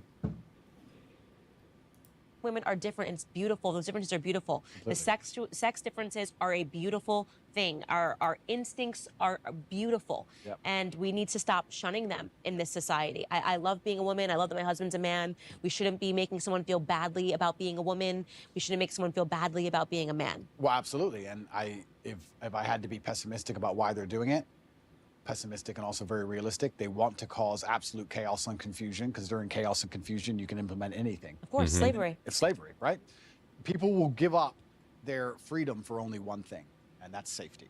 So they have to inject chaos, Patriot and they Act. inject confusion, and Safety they want us and confused comfort. at every level. At every Safety and base comfort. level, Yep. they want you confused. They want you confused about why your kid doesn't listen to you, why your marriage doesn't work, Yep. why you're broke, why they want you confused from the ground all the way up. So you're just And that's that matrix noise that people have to sort out through and escape. confused. So when they come along with some sort of solution, no matter what garbage it is, you end up just adopting it because you're sick and you need a medicine. So Why do you think there's 1,000,001 different channels on fucking YouTube where everybody's attacking one another? absolutely, they attack masculinity and femininity because it works so perfectly together. And Right if they there. can break that, they can break all of society by extension. And I think they've done a pretty good job of doing exactly that. And it's amazing if you look at these ideas we discuss and how ridiculous they are, and how I feel like it's a psyop to even convince me to waste my time convincing people that a man is not a woman. It's done on purpose because Yep. they have the world so confused now that they can come at us with absolute garbage, and it needs a discussion. If we had the basis of masculinity and femininity in the household, how much harder would the transgender argument be to implement? Think about it. Well, she's a woman, I'm a man. No. But now they got people thinking we're all the same, it doesn't matter, gender is not real, all this craziness because of the breakdown of the basics. So this is why perhaps they see you as such a threat, and they see me as such a threat, and they see us as such a threat because we've just stuck to the age-old adages and the age-old ways that people have always been. And I do think that one of the reasons why they dislike me so much is because, yeah, I certainly live a teenage boy's dream, but if you want to inspire the next generation, how else are you going to do it, right? You have to have the fancy car and the big yacht and all these things. And by inspiring these men to stand up and think for themselves and resist the slave mind, it's doing genuine damage. It's approach, and that's not a popular approach. The popular approach is the old classic religious home man. To their slave agenda, genuine damage to their slave agenda. And I think that that's why I especially ended up targeted. I truly believe that's what's happening. I think there is an element of it that it's you've captivated young men, and that is a very important demographic in order to sustain. And there's still enough Florida blue-haired biddies out there to be offended by somebody of his ilk. I mean, come on. An enslaved population is you need to poison men, and I think that is true. So, in closing, other than the fact that we've agreed that you're going to get married in the next 5 years. Sure. I get 4 wives. That's no problem. No, There not we 4 go. wives, just one monogamous relationship. Okay. What He'll get does 4. Andrew He'll get Tate's 4. Right, life he'll get- look like he'll get a number. in Get the 4 out of next 10. He'll 5 get. years? He'll get a buy nice them number. nutrition. Built your audience, you did it with your own grit and He's already got the determination. milk. There are Why would he people buy the following cow? you. Right. I hope that if there's anything I leave you with, it's that in those moments when you are sitting across from someone like Adam 22, you remember that there's the 12-year-old and the 13-year-old boy that is going to be watching you. And I think you did a good job, by the way. I think you said that you didn't like it, and that was Thank you. important enough. But what does the next 5 years look like for you? Yeah, I want to do my Twinkles in her eyes. absolute best. I had Avoid someone say to prison me is the the other next day 5 that years I'm the for richest him. man. Avoid prison. Not because of That's my literally finances, his- all but his- because his, I actually have people you know, whose time lives is I save. Always spent. thinking about And I get a lot of people out there who genuinely feel a lot better because of me. And I try my very best to tell the truth and live true to my heart. And I live with my brother, and I've got a lovely family, and I feel like I've got everything almost ticked off. And my plans for the future are primarily to continue to tell the truth. I think that we're now winning. I think there's been a pendulum that's swung, and people are tired of insanity, and they're tired of being lied to. I like the idea of young boys who follow me just doing even one of the tenets I teach. If you want to just work hard in the gym and become a fantastic physical condition, or if you want to get financially secure, just one of the tenets I teach can genuinely improve people's lives. I like the idea of that. And I want to have 10 sons. And I need to make sure that all 10 I are agree with that. Andrew Tate 4, 5, 6. I'm the third. 7, 8, 9, all the way up, and I have to make sure that the next generation are being produced, and they have to be strong enough to deal with a Romanian jail cell and deal with a Matrix attack. So it's going to be a very difficult upbringing, and I'm going to make sure that I'm very dedicated and focused on creating the next generation of super soldiers to resist enslavement. So my plans for the future are pretty simple. I'm going to continue to tell the truth. I'm going to live true to myself, true to God. I really appreciate the audience he's given me, and I know that I have a massive responsibility. It makes me a better person. I'm going to be the best person I know how to be. And I'm going to have 10 Andrew Tates. That's my goal. That's the plan.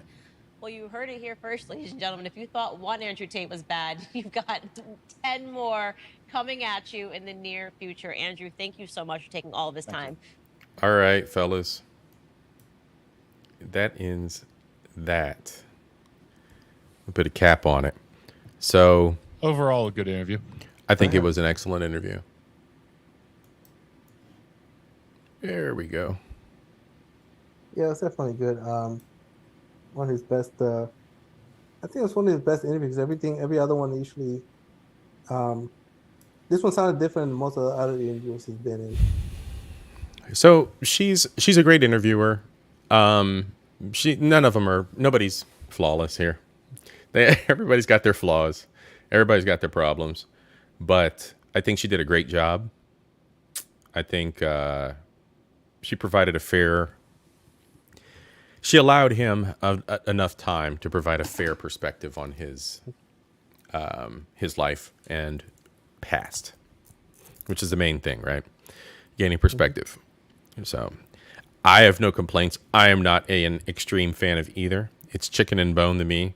I take a little bit of everything and make a pretty picture for myself in life. That's all I got, fellas. Alpha, Mountain, any closing thoughts? I got nothing else to contribute to this. I thought it was a pretty good interview. Mm-hmm. I think, Andrew is trying to humanize himself. He's obviously trying to avoid prison. Bring things down a notch. I don't know if he's guilty or not. Also, I don't care all that much, honestly. Same. Me either. I don't give a shit. He's guilty or he's not. It is what it is. It's not really any of my business. I don't really care. It sounds like based on what he's said out of his mouth himself, he's a thief. Yes. And a pimp. Yes. Now, whether or not he's a human trafficker, I don't know, and I don't really care. Yeah. Same here.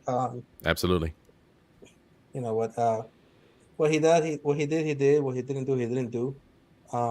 Justice will. Whatever the justice says, that's what's going to happen. And I hope he sticks with Islam and faith, and whatever happens, may Allah, guide him through it. And I invite everybody to Islam because it's the way. It is the way. Thank you.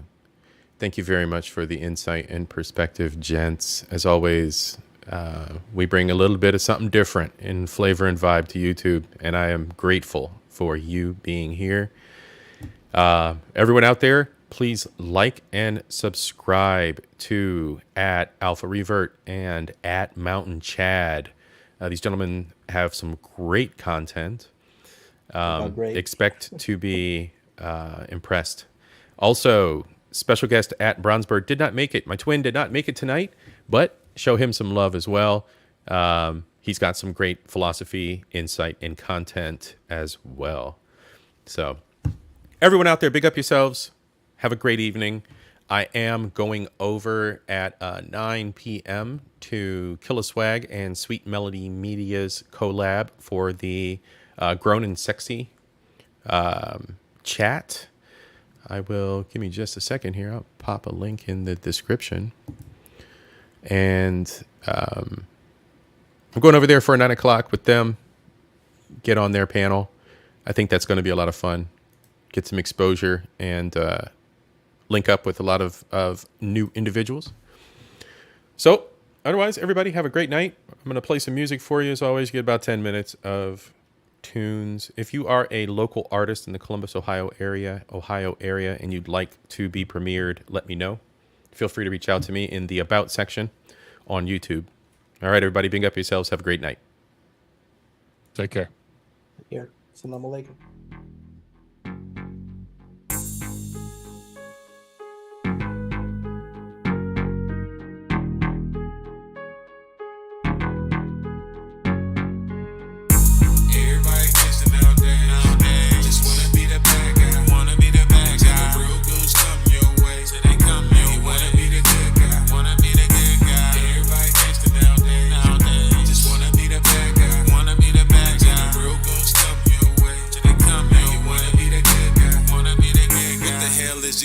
talking about. Flipping birds, but don't know how many grams in it. You a shooter, but you never ever kill nothing. These silly motherfuckers always gotta stay frontin'. If I did it, then I talk it and I live it. And jealous rappers always looking like women. Never worried about a hater, man, I love you niggas. I ain't beefing with nobody, rather come up with you. I'm the gas in the middle of the switch. On your ass for that cash, I'ma get you. Been blessed, no stress, man, I'm good, nigga. Don't test, I'm a mess, I really pull triggers. But only if I have to. I don't wanna be the bad dude. Why you steady acting like you really gangsta? Bosses making moves, just learn the game, bruh. Everybody gangsta nowadays. Just wanna be the bad guy. Wanna be the bad guy. Till the real goons come your way. Till they come your way. You wanna be the good guy. Wanna be the good guy. Everybody gangsta nowadays. Just wanna be the bad guy. Wanna be the bad guy. Till the real goons come your way. Till they come your way. You wanna be the good guy. Wanna be the good guy. If I ain't lucky, real shit don't interrupt me. These niggas ain't shooters, they feel safe for playing rugby. But that ain't the point, this one calls for a joint. This life is a gamble, two-sided, good or bad, flip the coin. Ain't you glad that the odds on your side? Don't be mad. That negative shit whack, let me bring it back. That negative shit whack, hit them hard like crack. If crazy, take a vacate, just know I'm coming back. Sharper than attack, what you think of that? Check a GMB step, we all want the cheese, but ain't none of us a rat. Would you believe me if I told you I'm a crack baby? That shit happen every day, not just back in the 80s. Thinking about sunny days that done turn shady. God been looking out, cause to this day I got no babies. And probably never will, cause nowadays they don't want ladies. No competition, I'm biting down like I got rabies. No, I'm a savage, license to carry, now try to make me think you can touch me, don't try to rush me, I get the bussin'. You watch my back, I watch yours, that's who I got my trust in. And if somebody do dirt, they crib, we bout to bust in. Everybody gangsta nowadays. Just wanna be the bad guy. Wanna be the bad guy.